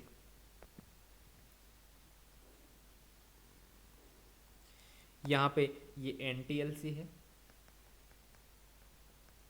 इसके दोनों हैंडल है, इन दोनों हैंडल सेपरेट होते हैं, दोनों हैंडल को सेपरेट रखा है। एक हैंडल के ऊपर यहाँ पे कार्ट्रेज अप्लाई किया जाता है, यहाँ पे क्या है, कार्ट्रेज अप्लाई किया। कार्ट्रेज अप्लाई करने के बाद इस बॉबल को इन दोनों के बीच में फिट करके इस स्टेपलर को लॉक करके यहाँ से एक हैंडल आता है, एक बटन आता है जिसको बैकवर्ड और फॉरवर्ड पुश किया जाएगा, तो यहाँ से पिन से अप्लाई हो जाएगी और ये बॉबल सेपरेटली क्या हो जाएंगे, कट हो जाते हैं। ये स्टेपलर इसलिए यूज में की जाती है कि इस स्टेपलर के साथ बॉल कट करने से लीकेज की जो पॉसिबिलिटी है वो बिल्कुल मिनिमम होती है। ओके, ठीक है। तो यहाँ से NTLC से आपने बॉवेल को क्या कर दिया, कट भी कर दिया। मान लीजिए ये पार्ट अफेक्टेड था, यहाँ पे कोई ट्यूमर था, यहाँ पे ट्यूमर था, तो यहाँ से भी इस NTLC से, यहाँ से भी आपने क्या किया, NTLC से बॉल को कट किया और ये वाला पार्ट क्या कर दिया, रिमूव कर दिया, क्योंकि इसमें कोई ट्यूमर, कोई डिजीज़ थी। ओके, फिर ये जो अफेक्टेड दोनों पार्ट थे, कट तो कर दिया, लेकिन इस वापस दोनों पार्ट को आपको एनास्टोमोसिस भी करना है इसी स्टेपलर से। कैसे करेंगे, देखिए एक इमेज के जरिए अपन देखेंगे तो इमेज आपको समझ में आएगा इजीली। दिस वन,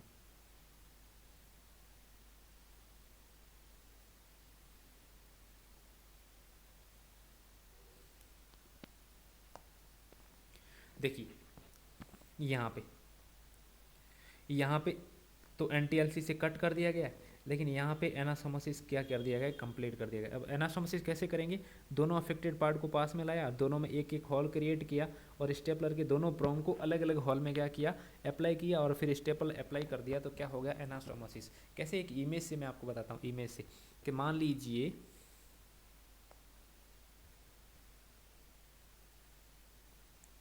एक पार्ट ये है इंटेस्टाइन का, यहाँ से आपने स्टेपल लगा के क्या कर दिया था, कट कर दिया था, एक ये पार्ट है इंटेस्टाइन का, तो ये प्रोक्सिमल हो गया, ये पार्ट मान लीजिए इंटेस्टाइन का डिस्टल पार्ट हो गया, यहाँ से आपने क्या किया था, कट किया था।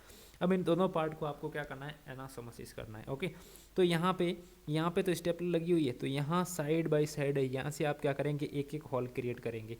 इतना हॉल क्रिएट करेंगे कि ये जो स्टेपलर का जो हैंड पीस है, स्टेपलर का जो हैंडल है, यहाँ से ये इंटेस्टाइन के अंदर आप क्या कर सकें, पुश कर सकें। तो एक एक हॉल क्रिएट किया, यहाँ से स्टेपलर का एक हैंडल पुश किया, यहाँ से एक दूसरे वाला जो हैंडल था वो आपने दूसरे वाली जो प्रोंग थी उसको पुश किया, दोनों को पुश किया और दोनों को पास में लाए। इन दोनों हैंड पीस को आपने क्या लाया, पास लाया, स्टेपलर को जोड़ा और फिर स्टेपलर को क्या कर दिया, स्टेपलर को क्या कर दिया आपने, फायर कर दिया। फायर करेंगे तो स्टेपलर अप्लाई हो जाएगी इन दोनों के बीच में, इन दोनों के बीच में, तो बीच वाला पार्ट कट जाएगा और इन दोनों के बीच में एक ओपनिंग क्रिएट हो जाएगी, एक फिस्टुला क्रिएट हो जाएगा और इसकी कंटिन्यूटी है वो कंटिन्यू हो जाएगी और यहाँ क्या हो जाएगा, एनास्टोमोसिस हो जाएगा, एनास्टोमोसिस हो जाएगा। जिस तरीके से ये आपको दिख रहा है, यहाँ पे क्या हो गया है, एनास्टोमोसिस, कंप्लीट एनास्टोमोसिस। ओके, तो यही एंटी एलसी बॉवल को कट करने के लिए भी यूज में ली जाती है और यही एंटी एलसी वापस एनास्टोमोसिस करने के लिए भी यूज में ली जाती है। कैसे करते हैं, आई थिंक आपको इमेज से समझ में आ गया होगा। इसको क्या बोलेंगे, एंटी एलसी। चलिए, एक और इंस्ट्रूमेंट है इचिलॉन स्टेपलर। अगर लेप्रोस्कोपी केस है, ये तो ओपन की एंटी एलसी है, मान लीजिए लेप्रोस्कोपी से आपने बॉवल को कट, लेप्रोस्कोपिक सर्जरी से बॉवल को कट किया है और वहाँ पे आपको एनास्टोमोसिस करना है, तो वहाँ कैसे करेंगे, तो वहाँ पे यूज में लेते हैं किसको, इचिलॉन,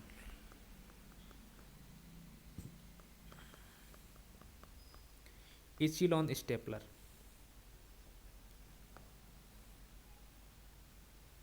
वहाँ पे किसको यूज में लेंगे, इचिलॉन स्टेपलर को। देखिए दिस वन इज इचिलॉन, इसका हैंड पीस बहुत लंबा है। ओके, आगे से जो प्रोंग है वो बिल्कुल एंटी एलसी की तरह है, बिल्कुल एंटी एलसी की तरह है, लेकिन इसका जो हैंड पीस है वो बहुत लंबा है। तो यहाँ से आप इतना लंबा हैंड पीस क्या है, जो ट्रोकार है जो कि आप लेप्रोस्कोपिक सर्जरी में यूज़ में लेते हैं, उस ट्रोकार के थ्रू इंसर्ट करके इस हैंड पीस को, और ये वाले क्या है, कार्ट्रेज है।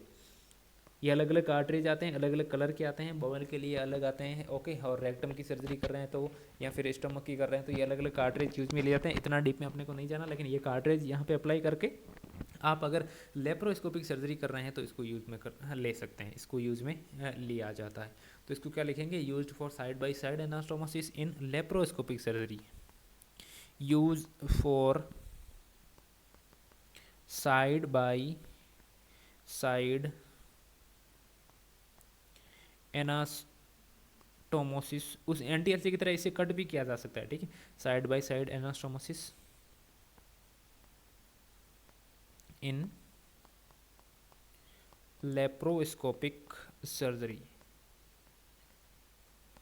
लेप्रोस्कोपिक सर्जरी में इसको या तो बॉयल को कट करने के लिए या फिर एनास्टोमोसिस करने के लिए यूज में लिया जाता है। नेक्स्ट इंस्ट्रूमेंट कौन सा है जिसको बॉयल को एनास्टोमोसिस करने के लिए यूज में लिया जाता है, तो वो है आपकी सर्कुलर स्टेपलर। कई बार एग्जाम में इस सर्कुलर स्टेपलर का इमेज देके पूछा जा चुका है।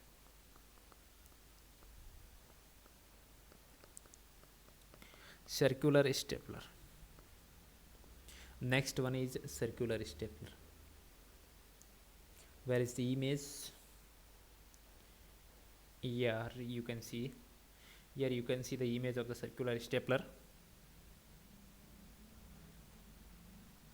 ये क्या है, सर्कुलर स्टेपलर। ये भी side to side only anastomosis, इससे बॉल को कट नहीं किया जाएगा, ये ओनली एनास्टोमोसिस के लिए यूज में ली जाती है। अब आप कहेंगे कि यहाँ से सर्कुलर स्टेपलर अप्लाई होती है, लेकिन इसको अप्लाई कैसे किया जाता है, कैसे यूज में लेंगे, तो कि इमेज है उसके थ्रू अपन देखेंगे। दिस वन,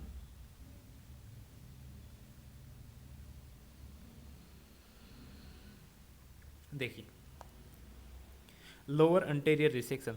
पेशेंट को क्या हुआ है, पेशेंट के इंटेस्टाइन के लोअर पार्ट को, जैसे कि आपके सिग्मोइड कॉलन को काट दिया गया है, ओके, रेक्टो सिग्मोइड कॉलन को काट दिया है, तो फिर रेक्टम को और वापस आपके ट्रांसवर्स कॉलन को क्या करना होता है, एनास्टोमोसिस करना होता है। तो ये यहाँ से आपने देखा कि रेक्टम है, ओके, यहाँ से अपर कॉलन है या ट्रांसवर्स कॉलन है, ये दोनों कॉलन के बीच के पार्ट को यानी कि सिग्मोइड कॉलन को, ओके, या फिर डिस्टल जो कॉलन थी उसको काट दिया गया है। अब इन दोनों को जोड़ना है, इन दोनों को जोड़ना है किसके थ्रू, इससे थ्रू, सर्कुलर स्टेपलर के थ्रू। अब कैसे जोड़ेंगे, यहाँ से इस सर्कुलर स्टेपलर का ये जो डिजिटल वाला पार्ट है, ये वाला पार्ट आपने खोल के अलग किया, इसको बोलते हैं एनविल। इसको क्या बोलते हैं, एनविल। ये एनविल अपर या फिर प्रोक्सिमल जो इंटेस्टाइन का पार्ट है उसके अंदर एक हॉल क्रिएट करके उसके अंदर फिक्स किया जाएगा। ये एनविल यहाँ आपको जिस तरीके से दिख रहा है यहाँ फिक्स कर दिया जाएगा अपर वाले पार्ट में।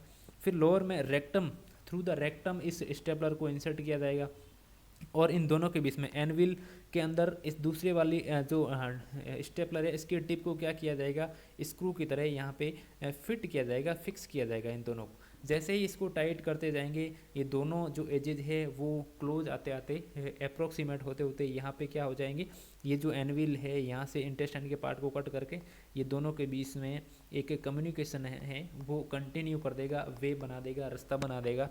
तो यहाँ क्या हो जाएगा, एनास्टोमोसिस हो जाएगा, एनास्टोमोसिस हो जाएगा। तो सर्कुलर स्टेपलर को भी क्या किया जाता है, एनास्टोमोसिस करने के लिए यूज में लिया जाता है। मोस्टली कौन सी सर्जरी में, लो अंटेरियर रिसेक्शन के अंदर, लो अंटेरियर रिसेक्शन के अंदर। एक और इमेज देखेंगे अपन जिससे और ज़्यादा क्लियर हो जाएगा आपके।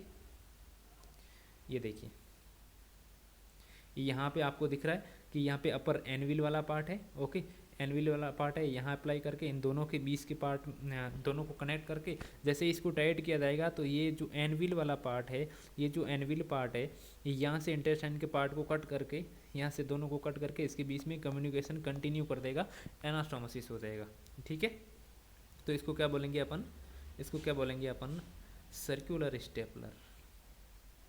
ओके, तो ये भी बॉवेल को एनास्टोमोसिस करने के लिए यूज में लिया जाता है। चलिए नेक्स्ट देखते हैं कि जब च्यूचरिंग कर रहे हैं आप तो ड्यूरिंग द च्यूचरिंग कौन कौन से इंस्ट्रूमेंट यूज में लेते हैं। इंस्ट्रूमेंट यूज फॉर च्यूचरिंग,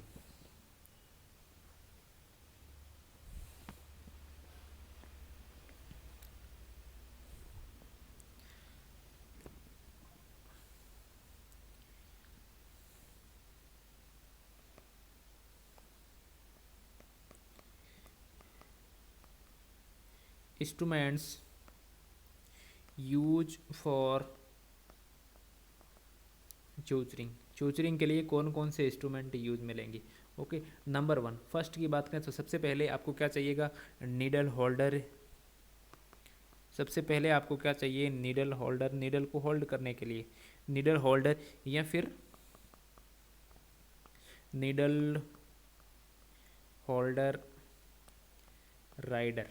ओके, अब आप कहेंगे कि नीडल होल्डर और नीडल होल्डर राइडर में क्या डिफरेंस है।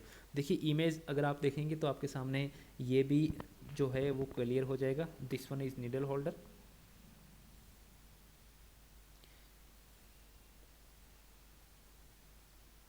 ये क्या है, नीडल होल्डर। जबकि next one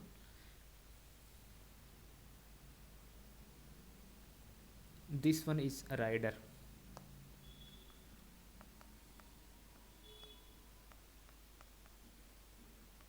needle holder,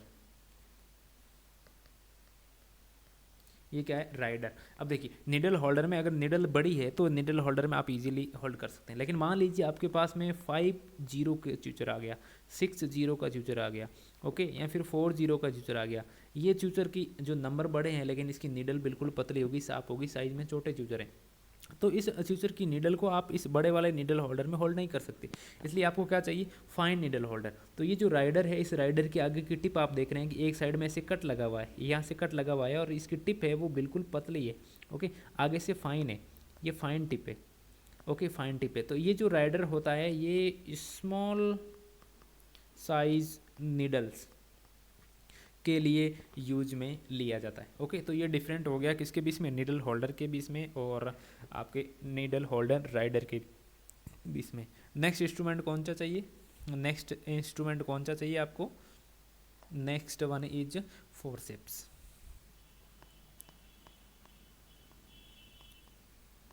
forceps, okay, forceps कौन सी चाहिए आपको, एक तो आप लेंगे एडसन टूथ फोर्सेप, एक आपको चाहिए एडसन प्लेन फोर्सेप, इसके अलावा आपको चाहिए डिबेकी फोर्सेप या फिर इसी को बोलते हैं वेस्क्यूलर फोर्सेप। इसी को क्या बोलते हैं, वेस्क्यूलर फोर्सेप। ओके, ये क्या करती है, आपकी जो टिश्यू ट्रोमा है उसकी रिस्क को डिक्रीज करती है वेस्कुलर फोर्सेप के साथ में। तो अगर ब्लड वेसल्स की च्यूचरिंग कर रहे हैं या फिर इंटरनल बॉवल की च्यूचरिंग कर रहे हैं तो वहाँ पे डीबे की यूज में ली जाती है कंपेरेटिव टू द एडसन और other forcep. Okay, less tissue trauma, ये क्या करती है, टिश्यू ट्रोमा कम कॉज करती है। देखिए अगर इमेज की बात करें, अगर इमेज की बात करें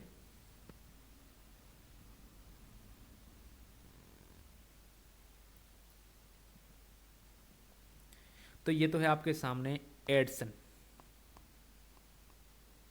एडसन में ये तो प्लेन एडसन हो गया और यहाँ पे टूथ शेप आगे बना हुआ है, यहाँ पे टूथ शेप आगे बना हुआ है, इसलिए ये कौन सा एडसन हो गया, टूथ एडसन हो गया। ओके, इसके अलावा आपको क्या चाहिए, डिबेकी फोर्सेप या फिर जिसको बोला आपने वेस्क्यूलर फोर्सेप।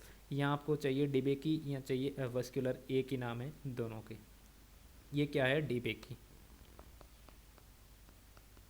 डिबेकी, डिबेकी देखा कि फोरसेप का शेप सेम ही है, लेकिन इस फोरसेप की जो टिप है उसके बीच में एक लाइनिंग टाइप की बनी हुई होती है, जो ब्लड वेसल्स को या फिर जो सॉफ्ट टिश्यू होते हैं उसको इतना इजीली आराम से होल्ड करती है कि उसमें इंजरी नहीं होती, टूटने फूटने के चांसेस नहीं रहते।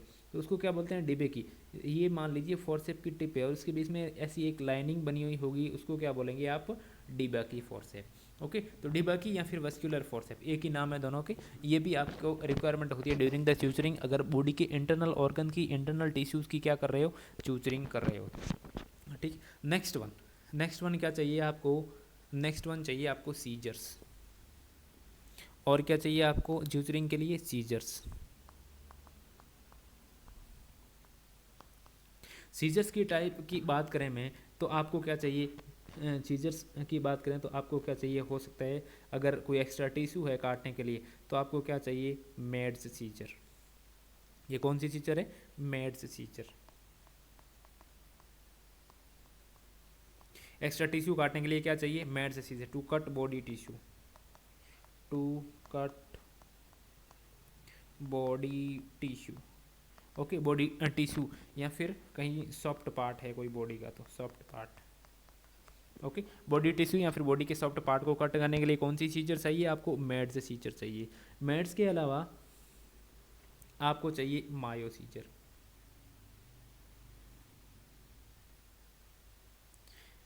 ओके, इसकी टिप देख रहे हैं आप, थोड़ी सी फाइन है, पतली है, इसलिए मेड से यहाँ से आपको मोटा एरिया दिख रहा है कि सरफेस एरिया, तो ये कौन सी हो गई, Mayo scissor. This one is मायोसीजर।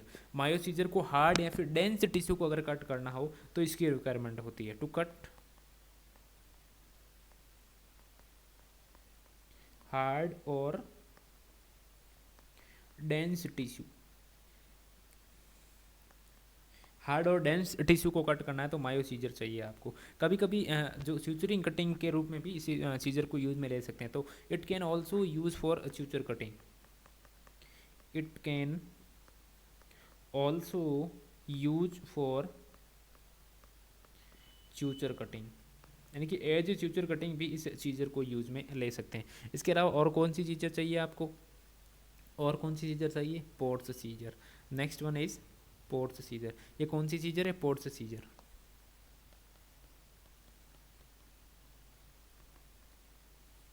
Ports scissor, इसके आगे का एंगल होता है वो अलग अलग सीजर का अलग अलग आ सकता है, 45 डिग्री एंगल की भी आती है, 60 की भी आती है, 90 और 125 डिग्री की भी आती है। ये वेस्कुलर सर्जरी में यूज में लेती है। अगर ब्लड वेसल्स को आप एनास्टोमोसिस कर रहे हैं, ब्लड वेसल्स को जोड़ रहे हैं, काट रहे हैं, तो ब्लड वेसल्स को काटने के लिए कहाँ पे स्पोर्ट्स सीजर का यूज लिया जाता है। तो कहाँ पे यूज फॉर वेस्कुलर सर्जरी, कहाँ पे, वेस्कुलर सर्जरी में इसको यूज में लेंगे। नेक्स्ट वन,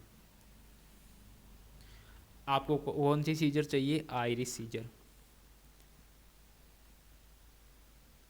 नेक्स्ट कौन सी सीजर चाहिए आपको, आयरिस सीजर। बिल्कुल स्मॉल सी छोटी सी सीजर होती है। अगर कहीं पे भी नर्व के आसपास आप टिश्यू कट करके वहाँ पे फ्यूचरिंग कर रहे हो तो नर्व के आसपास के टिश्यू को कट करने के लिए सीजर की रिक्वायरमेंट होती है, तो वहाँ पे मेड्स नहीं यूज़ करके कौन सी सीजर यूज़ में लेते हैं, आयरिस सीजर। आयरिस सीजर कहाँ पे यूज़ में लेंगे, to cut soft tissue around knot, knot के अराउंड अगर सॉफ्ट टिश्यू कट करना हो तो वहाँ पे कौन सी यूज में लेंगे, आयरिस सीजर को यूज में लेंगे। Next scissor is episiotomy scissor.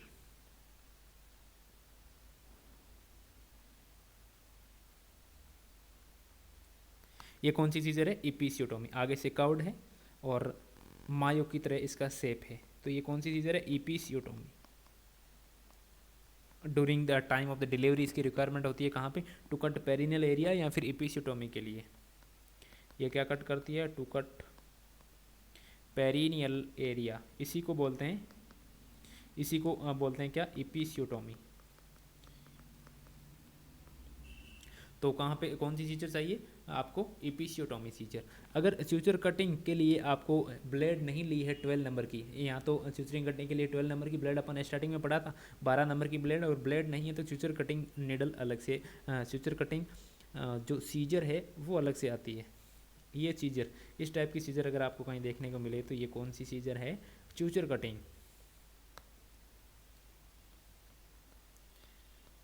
Future cutting.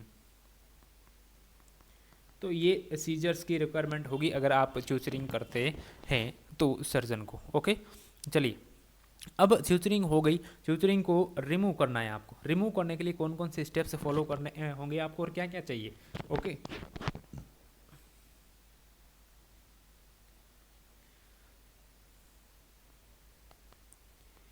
Steps of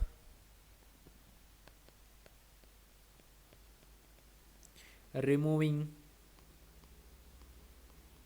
future, suture को रिमूव करने के स्टेप्स क्या चाहिए आपको, एक तो suture removal scissor, okay, suture removal scissor या फिर नंबर 12 की सर्जिकल ब्लेड, उससे भी फ्यूचर को कट कर सकते हैं आप। करना क्या है आपको, करना क्या है आपको, तो होल्ड द नोट, फ्यूचर की नोट को होल्ड करना है with sterile forcep, with sterile forcep, sterile forcep से एक नोट को होल्ड करना है, नोट को होल्ड करना है and cut one end of future, future के वन एंड को क्या करना है, कट करना है एंड पुल आउट, एंड बाहर खींच लेना है, फिर बाहर खींच लेना है, दोनों एंड को कट नहीं करना है, दोनों एंड को कट किया तो अंदर वाला जो फ्यूचर का जो कटिंग पार्ट है वो अंदर ही रह जाएगा, तो अंदर नहीं रखना है आपको, कंप्लीट क्या करना है, मान लीजिए ये फ्यूचर है, ये स्किन की सरफेस है, ये अंदर वाला पार्ट है, ये आउटर पार्ट है, यहाँ पे नोट लगी हुई है, फोर्सेप से इस नोट को होल्ड करना है, ऊपर खींचेंगे तो यहाँ पे गैप बन जाएगा, ये दोनों साइड से है फ्यूचर की। ओके, तो इसमें से एक साइड को कट करना है, दोनों को नहीं करना, एक साइड से कट करेंगे, यहाँ से कट करके ये वाला जहाँ से आपने फोर्सेप से होल्ड किया इसको खींचेंगे तो यहाँ से ओके, ये जो पूरा फ्यूचर है ये क्या हो जाएगा, रिमूव हो जाएगा, अंदर कुछ नहीं रहेगा, दोनों एंड नहीं काटने हैं आपको। ओके, तो ये होता है करेक्ट मेथड फ्यूचरिंग कटिंग का। ठीक है, नेक्स्ट वन, ओटी को क्लीन कैसे किया जाता है। जब ओटी मान लीजिए प्रोसीजर हो गया पेशेंट का, कोई पेशेंट था जिसका ओटी था, मान लीजिए किसी पेशेंट के गॉल ब्लैडर को रिमूव करना था, ओके, कोलेसिस्टेक्टोमी सर्जरी थी वो हो गई, उसके बाद में नेक्स्ट पेशेंट की ओटी करनी है, उससे पहले ओटी को क्लीन करना पड़ेगा। तो ओटी को क्लीन कैसे किया जाता है, ओटी क्लीन करने का क्या मेथड है, उसको भी अपने को देखना होगा, क्योंकि एग्जाम के पर्पज़ से ही भी इम्पोर्टेंट है और प्रैक्टिकल के हिसाब से भी ये बहुत ज़्यादा इम्पोर्टेंट है। ओके, तो ओटी क्लीन कैसे करते हैं, ओटी क्लीनिंग, क्या फूमिगेशन करते हैं, तो फूमिगेशन नहीं किया जाएगा, क्योंकि एक दिन में कम से कम किसी ओटी में मान लीजिए 5 से 6 ऑपरेशन होते हैं, तो हर प्रोसीजर के बाद में फूमिगेट नहीं किया जाएगा, क्योंकि फूमिगेशन करने के बाद में आपको ओटी को क्लोज रखना होता है 1 या 2 दिन के लिए। ओके, तो यहाँ पे क्या ओटी को कैसे क्लीन किया जाएगा, ओटी को क्लीन करने के लिए एक मेथड यूज में लिया जाता है जिसको बोलते हैं द 3 बकेट सिस्टम। क्या बोलते हैं, यूज 3 बकेट सिस्टम। कौन सा सिस्टम यूज में लेंगे, 3 बकेट सिस्टम यूज में लेंगे, यानी कि ओटी क्लीन करने के लिए जो हाउस कीपिंग डिपार्टमेंट आएगा उनके पास में क्या होना चाहिए, 3 बकेट होने चाहिए, 3 बकेट्स।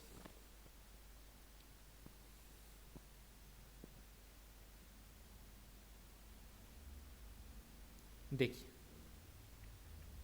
3 बकेट। अब ये जो 3 बकेट्स है इसमें फर्स्ट वाले बकेट के अंदर, ये फर्स्ट बकेट, ये सेकंड बकेट, ये वाला थर्ड बकेट।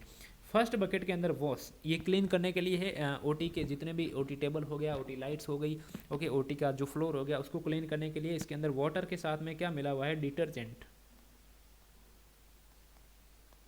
इसमें वाटर के साथ में डिटर्जेंट। सेकंड जो आपके बकेट है हाउस कीपिंग डिपार्टमेंट के पास में, उसके अंदर ओनली वाटर है क्लीन, उसके पास में ओनली क्लीन वाटर है सेकंड बकेट में, ओके। थर्ड बकेट के अंदर सैनिटाइज, सैनिटाइज यानी कि जो भी आपके क्लीन करने का डिसइंफेक्टेंट जो सॉल्यूशन ले रखा है वो अब मिक्स कर रखा होगा थर्ड के अंदर। मोस्टली हॉस्पिटल में क्या इंक्लूड करते हैं, इकोसिल्ड। इसके अंदर क्या मिक्स करते हैं, इकोसिल्ड। इकोसिल्ड, इकोसिल्ड के अंदर कंटेन क्या आता है, हाइड्रोजन पेरोक्साइड,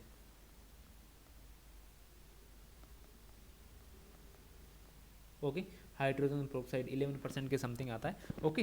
तो ये 3 क्या हो गए, बकेट हो गए। फर्स्ट के अंदर वाटर के साथ में डिटर्जेंट मिला हुआ है, सेकंड के अंदर ओनली क्लीन वाटर है, थर्ड के अंदर क्या है, सैनिटाइजर, यानी कि ओटी को क्लीन करने के लिए, सैनिटाइज करने के लिए, डिसइंफेक्टेंट करने के लिए क्या इकोसिल्ड या फिर अदर कोई सॉल्यूशन हो तो वो भी यूज़ में ले सकते हैं, ठीक है। तो इकोसिल्ड मिला हुआ है। फिर कैसे क्लीन करेंगे इसको, देखिए स्टेप बाय स्टेप। फर्स्ट क्या करना है, फर्स्ट मॉप द फ्लोर और wipe the surface using a detergent and water solution to get rid of any dirty. सबसे पहले क्या करना है, एक मॉप, जैसे कि क्लीन करने के लिए कोई मॉप, कोई टॉवल हो गया, उसको फर्स्ट वाले बकेट के अंदर डिप करके अंदर ये जो डिटर्जेंट वाला वाटर है उसके साथ में आपको ओटी की जितने भी, जैसे ओटी टेबल हो गई, ओटी का सरफेस हो गया, उसको क्लीन करना है इस वाटर और इस डिटर्जेंट वाले सॉल्यूशन के साथ में। तो फर्स्ट क्या करना है, फर्स्ट mop the floor और सरफेस या फिर ओटी टेबल हो गई, OT table, using a detergent and water solution in bucket number 1। Bucket number 1 के अंदर क्या है, आपके डिटर्जेंट और वाटर सॉल्यूशन है, उसको क्या करना है, उसको यूज़ करना है किसके लिए, मॉप करना है फ्लोर एरिया, टेबल एरिया या फिर सरफेस एरिया को, ताकि उसके ऊपर जितने भी डस्ट या फिर डर्टी पार्टिकल्स है उसको क्या किया जा सके, रिमूव किया जा सके, डर्ट को, ओके, रिमूव डर्ट। कहीं ब्लड लगा हुआ है, कहीं अगर कोई डर्टी पार्ट लगा हुआ है तो उसको रिमूव करने के लिए। सेकेंड क्या करना है, सेकेंड आपके बकेट के अंदर आपने क्या है, बिल्कुल क्लीन वाटर ले रखा है, तो second rinse the mop using plain water. Plain या जो क्लीन वाटर है उसके अंदर जो मॉप आपने फर्स्ट बकेट के अंदर यूज़ किया था उसको एक बार सरफेस पे, फ्लोर पे क्लीन करने के बाद में, मॉप करने के बाद में, उसी मॉप को, उसी टॉवल को आपने क्या कर दिया, डिप कर देना है सेकंड वाले बकेट के अंदर। इसके अंदर क्लीन वाटर है और यहाँ आप उस मॉप को क्या कर देंगे, क्लीन कर देंगे, उस मॉप को क्या कर देंगे, क्लीन कर देंगे। Second rinse the mop, rinse कर देना है, rinse the mop using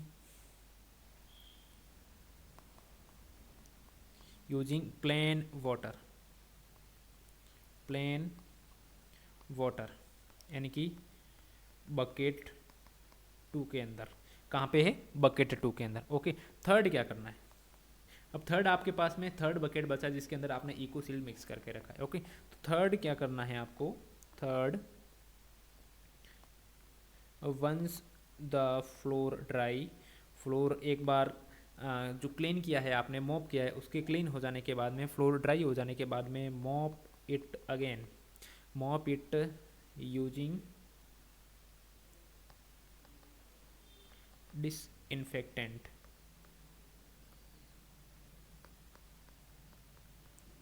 solution like H2O, hydrogen peroxide. कहाँ पे है ये, बकेट 3,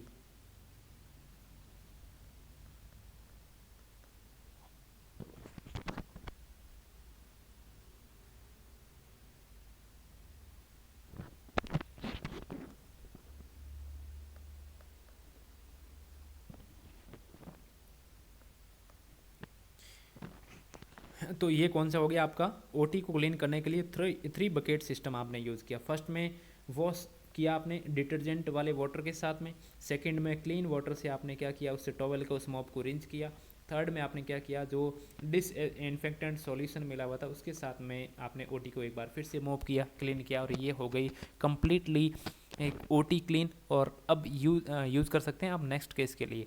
ये जो मॉप के साथ में आप ओटी को क्लीन कर रहे हो, ये क्लीन कैसे करना है, इसका भी एक प्रोटोकॉल होता है, एक मेथड होता है। तो standard method of cleaning, cleaning का स्टैंडर्ड मेथड क्या है, कैसे क्लीन करना है, इसका भी एक स्टैंडर्ड मेथड होता है। Okay, standard method of cleaning,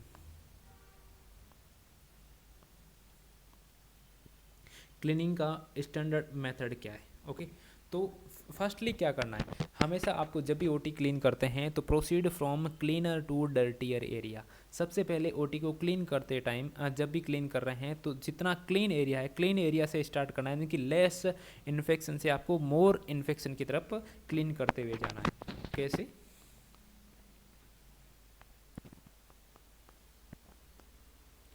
proceed from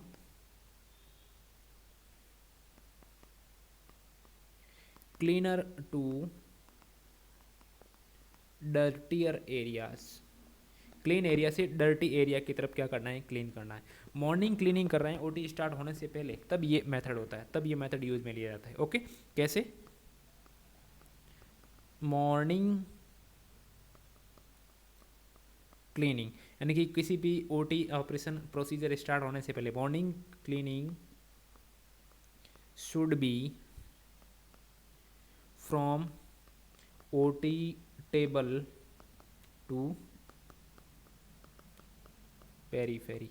जब मॉर्निंग में क्या है, मॉर्निंग में क्या है, कोई भी प्रोसीजर नहीं हुआ है नाइट में, आप मॉर्निंग में ओटी को क्लीन करवा रहे हैं किसी भी प्रोसीजर सर्जरी के स्टार्ट होने से पहले, तो उस टाइम आपको क्लीन कैसे करना है, हमेशा ये method. Okay, cleaner to dirtier, यानी कि सबसे पहले less infection to higher infection की तरफ मोपिंग करनी है, क्लीन करना है। ओके, तो यहाँ पे क्लीन करते टाइम आप मॉर्निंग में क्लीन करवा रहे हैं तो आपको ये पता होगा कि ओटी टेबल ही सबसे ज़्यादा क्या है, स्टेराइल है या फिर क्लीन है।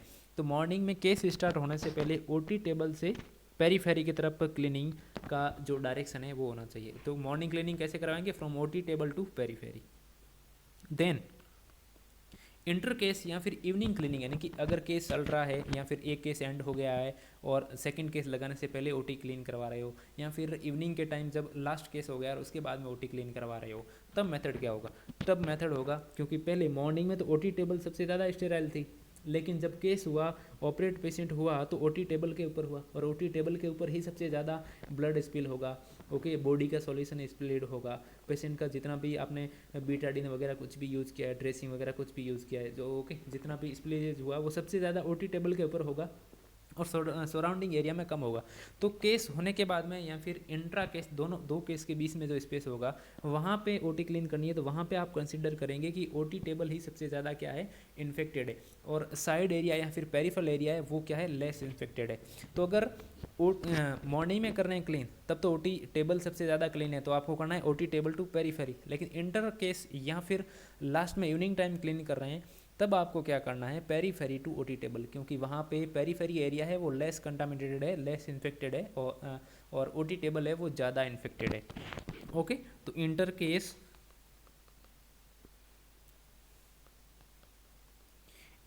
Case and evening cleaning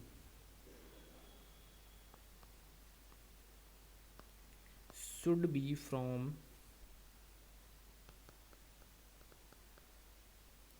periphery to OT table. Okay, inter case यानी दो केस के बीच में या फिर इवनिंग की जो लास्ट क्लीनिंग है वो पेरीफेरी टू ओटी टेबल होनी चाहिए। वो कैसे होगी, periphery to OT table. Next one, okay, जब भी आप फ्लोर को क्लीन कर रहे हो तब सिस्टमेटिक मैनर में क्लीन करना है, कोई भी एरिया पीछे नहीं रहना चाहिए। उसके लिए आपको क्या करना है, क्लॉकवाइज मैनर यूज़ करना है। मोपिंग करते टाइम, जो सरफेस को क्लीन करते टाइम कौन सा, क्लॉकवाइज मैनर यूज़ करना है। Use clockwise manner. कैसे? मान लीजिए यहाँ से स्टार्ट किया आपने पोछा लगाना, ओके, फिर आप सराउंडिंग क्लॉकवाइज इस तरीके से क्लीन करोगे तो क्या होगा, कोई भी एरिया मिसिंग नहीं होगा, ओके, मिसिंग नहीं होगा। फिर मॉपिंग, लास्ट में पोछा लगाते हैं, वो फिगर ऑफ द 8 में भी लगा सकते हैं, ओके।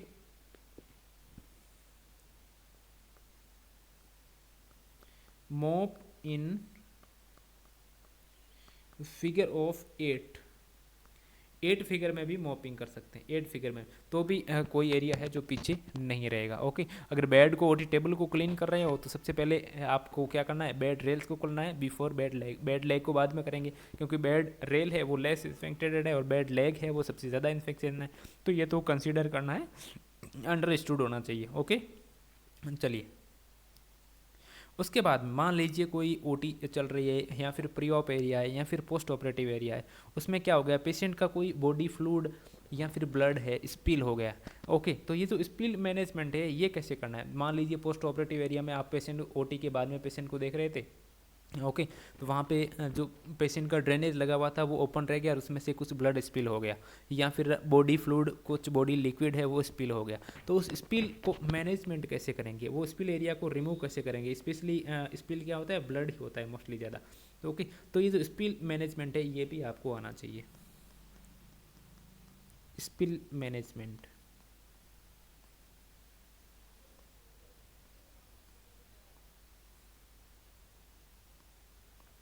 स्पिल मैनेजमेंट, इस स्पिल को अपन 2 कैटेगरी में डिवाइड करते हैं। एक, अगर सरफेस पे जो स्पिल हुआ है उसका अमाउंट कितना है, लेस देन 10 ml, तो उसको क्या बोलेंगे, small spill. Small means less than 10 ml, okay. और अगर लार्ज स्पिल किसको बोलेंगे, अगर मोर देन 10 ml स्पिल हुआ है, वो ब्लड हो या फिर कोई भी बॉडी कंटामिनेटेड बॉडी फ्लूइड हो, ओके। तो सबसे पहले स्पिल मैनेजमेंट में सबसे पहले आपको क्या करना है, confine contaminated area with hello tap. Hello spill kit बना हुआ होता है हॉस्पिटल के अंदर, स्पिलेज किट बना हुआ होता है, उसको मेंटेन करके रखना होता है आपको। उस स्पिल किट के अंदर हेलो कलर की टैप होती है। मान लीजिए कहीं पे भी ब्लड स्पिल हुआ तो सबसे पहले आपको क्या करना है, उस एरिया को कन्फाइन इनकी कवर करना है हेलो टैप के साथ में, ताकि कोई भी अदर पर्सन है या फिर कोई डॉक्टर, कोई ऑफिसर उस एरिया के अंदर एंट्री नहीं करे, ओके, और उसके टच में नहीं आए। तो सबसे पहले क्या करना है आपको, confine contaminated area with hello tap, hello colour की टैप आती है उसके साथ में आपको उस एरिया को क्या करना है, कन्फाइन करना है, ओके। उसके बाद में नेक्स्ट क्या करेंगे आप, कवर द स्पिल, जो स्पिल ब्लड हो रखा है उसको कवर करेंगे किससे, विथ न्यूज़पेपर या फिर कॉटन या फिर tissue paper two prevent from spread, okay. जो स्पिल हो रखा है वो लार्ज एरिया में स्प्रेड नहीं हो, इसके लिए आप उसके ऊपर जो स्पिल एरिया उसके ऊपर या तो न्यूज़पेपर, कॉटन या फिर टिश्यू पेपर कुछ भी डाल देंगे, ताकि वो स्पिल जो कंटामिनेटेड फ्लूइड वगैरह है उसको क्या कर लेगा, सोक कर लेगा, स्प्रेड कर देगा, ताकि लार्ज एरिया में वो स्प्रेड नहीं हो, ओके। उसके बाद में वैसे ये नर्सिंग ऑफिसर का नहीं बल्कि 4th ग्रेड हॉस्पिटल अटेंडेंट का काम होता है कि वो क्या करेगा, अप्रोप्रिएट पीपीई किट को पहनेगा। हाउस कीपिंग डिपार्टमेंट क्या करेगा, हाउस कीपिंग के डिपार्टमेंट को फिर बुलाना है, वो क्या करेगा, wear appropriate PPE personal protective equipment, जिसके अंदर goggles, gown, mask, okay, shoe cover सब होना चाहिए, ठीक है। तो पीपीई किट पहनेगा। पीपीई किट पहनने के बाद में spread hypochloride solution, hypochloride solution को स्प्रेड करना है जो एरिया है जहाँ पे स्प्लेज हुआ है उसके ऊपर, spread hypochloride solution, okay. Hypochloride solution spread करना, यहीं से क्वेश्चन बनता है, ये जो हाइपोक्लोराइड सॉल्यूशन है ये आप कितना परसेंटेज, कौन सा हाइपोक्लोराइड सॉल्यूशन स्प्रेड करोगे। तो अगर स्मॉल स्प्लेज है तो आपको यूज करना है 1% हाइपोक्लोराइड, और अगर यही स्पिल जो एरिया है वो मोर देन 10 सेंटीमीटर है, लार्ज एरिया है, तो आपको करना है 10% हाइपोक्लोराइड। तो कौन सा यूज करना है, 10% हाइपोक्लोराइड। फिर इसको ऊपर स्पिल करके कीप 30 मिनट्स, 30 मिनट तक उसको ऐसे ही छोड़ देंगे। ओके, फिर 30 मिनट के बाद में क्या करवा देना है, उस एरिया को क्लीन करवा देंगे आप। क्लीन, वाइप एरिया, एंड जो जितना भी कंटामिनेटेड जो पार्ट था उसको डिस्पोज करना है येलो कलर के बैग के अंदर। Disposed in a yellow colour bag. Okay, yellow colour bag अंदर अलग से सेपरेट बैग के अंदर उसको डिस्पोज करेंगे। ओके, और उसके ऊपर बायो हेजार्डियस मटेरियल लिख के उसको डिस्पोज करवाएंगे हाउस कीपिंग डिपार्टमेंट से। तो इस तरीके से आपने क्या कर दिया, स्पिल को भी मैनेजमेंट कर दिया।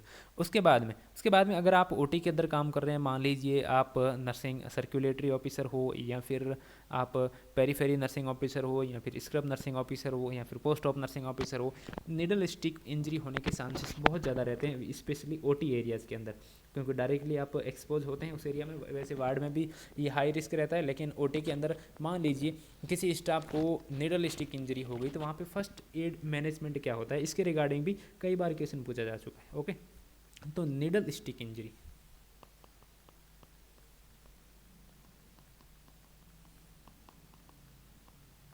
निडल स्टिक इंजरी हो गई तो वहाँ पे फर्स्ट एड क्या होगा,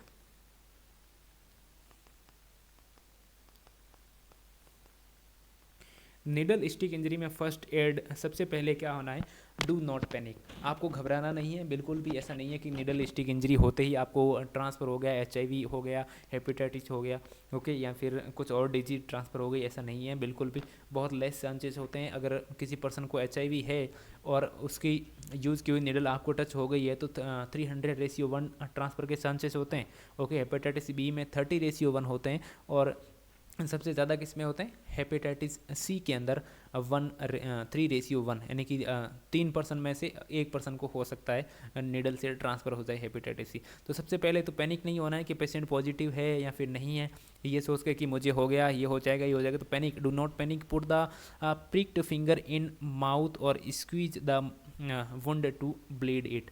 ये आपको ना तो मान लीजिए फिंगर के ऊपर निडल स्टिक इंजरी हुई तो उसको स्क्वीज नहीं करना है कि जितना ब्लड के टच हुआ है उस ब्लड को मैं बाहर गिरा देता हूँ, ऐसा बिल्कुल नहीं करना है, क्योंकि आप स्क्वीज करेंगे तो ब्लड वेसल्स क्या होगी, कंप्रेस होगी। एक बार तो ब्लड बाहर निकल जाएगा, लेकिन जैसे ही आप वापस उस प्रेशर को रिलीज करेंगे तो प्रेशर रिलीज होते ही बाहर से जितना भी ब्लड होगा उसको वापस एस्पिरेट करेगी ब्लड वेसल्स, तो जो इन्फेक्टेड है ब्लड है वो जल्दी से सर्कुलेशन में चला जाएगा। तो ऐसा आपको नहीं करना है, स्क्वीज नहीं करना है, ना ही मुंह के अंदर फिंगर डाल के उस ब्लड को आपको क्या करना है, एस्पिरेट नहीं करना है कि मेरा ही ब्लड गिर रहा है तो मैं उसको वापस पेट में ले लेता हूँ, ओके, पी लेता हूँ, तो ऐसा भी बिल्कुल नहीं करना है।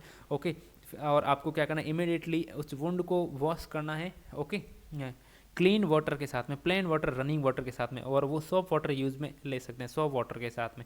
वहाँ पे आपको एल्कोहल बेस कोई भी फार्मूला, बीटाडीन या फिर क्लोरीन, ब्लीच वगैरह कुछ भी यूज में नहीं लेना है। ओके, तो फर्स्ट और उसके बाद में आपको क्या करना है, जो मेडिकल टीम होगी जो कि आपकी निडल स्टिक इंजरी के लिए बनाई होगी उससे आप कांटेक्ट करेंगे, फिर टेस्ट करवाएंगे कि पेशेंट को कोई वायरल डिजीज़ तो नहीं थी, अगर थी तो आप उसके लिए प्रिकॉशन के लिए जो भी प्रॉपर मेथड है उसको क्या करेंगे, फॉलो करेंगे। तो फर्स्ट एड में आपको क्या करना है, do not panic, do not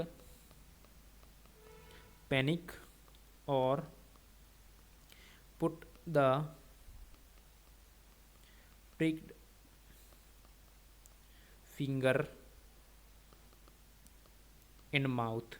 प्रिक्ड finger को माउथ में भी नहीं रखना है, और ना ही स्क्वीज करना है, squeeze the wound to bleed it, उसको स्क्वीज भी नहीं करना है। ओके, फिर क्या करना है आपको,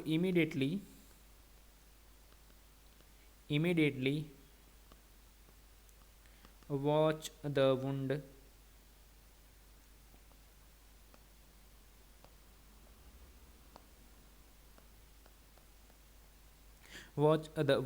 and surrounding skin with soap water। Soft water के साथ में क्या करना है, सराउंडिंग स्किन को क्लीन करना है और रिंज करना है, और क्या करना है, रिंज करना है। लेकिन यहाँ पे आपको कोई भी Betadine, alcohol base formula, chlorine, bleach वगैरह कुछ भी यूज नहीं करना है, डू नॉट स्क्रब और use bleach, chlorine, alcohol, Betadine on the wound. Wound के ऊपर ये सब आपको यूज नहीं करना है, ओके। और उसके बाद में contact to medical team, contact to medical team. उसके बाद में मेडिकल टीम से कांटेक्ट करेंगे तो वो पेशेंट का टेस्ट करवाएंगे, कंफर्म करेंगे कि उसको कोई HIV वगैरह या फिर वायरल मार्कर्स उसके नेगेटिव थे या पॉजिटिव थे। आपका टेस्ट करेंगे, वायरल लोड टेस्ट किया जाएगा, और अगर कुछ पॉजिटिव है तो आपको अप्रोप्रिएट जो थेरेपी है या फिर प्रोफाइलेक्सिस है वो थेरेपी दी जाएगी। चलिए, तो ये हो गया आपका आज की क्लास में इतना ही। नेक्स्ट क्लास में अपन स्टार्ट करेंगे सर्जिकल चेकलिस्ट से, कि जब भी पेशेंट OT के अंदर इन होता है तो सर्जिकल सेफ्टी चेकलिस्ट की कोई भी एरर नहीं हो, वहाँ पे सर्जिकल सेफ्टी चेकलिस्ट जो WHO ने दी थी उसको यूज में लिया जाता है। पेशेंट की सर्जरी को कन्फर्म किया जाता है, पेशेंट को कन्फर्म किया जाता है, उसको बोलते हैं सर्जिकल सेफ्टी चेकलिस्ट। तो उसको अपन नेक्स्ट क्लास में पढ़ेंगे। आज की क्लास के लिए इतना ही। चलिए।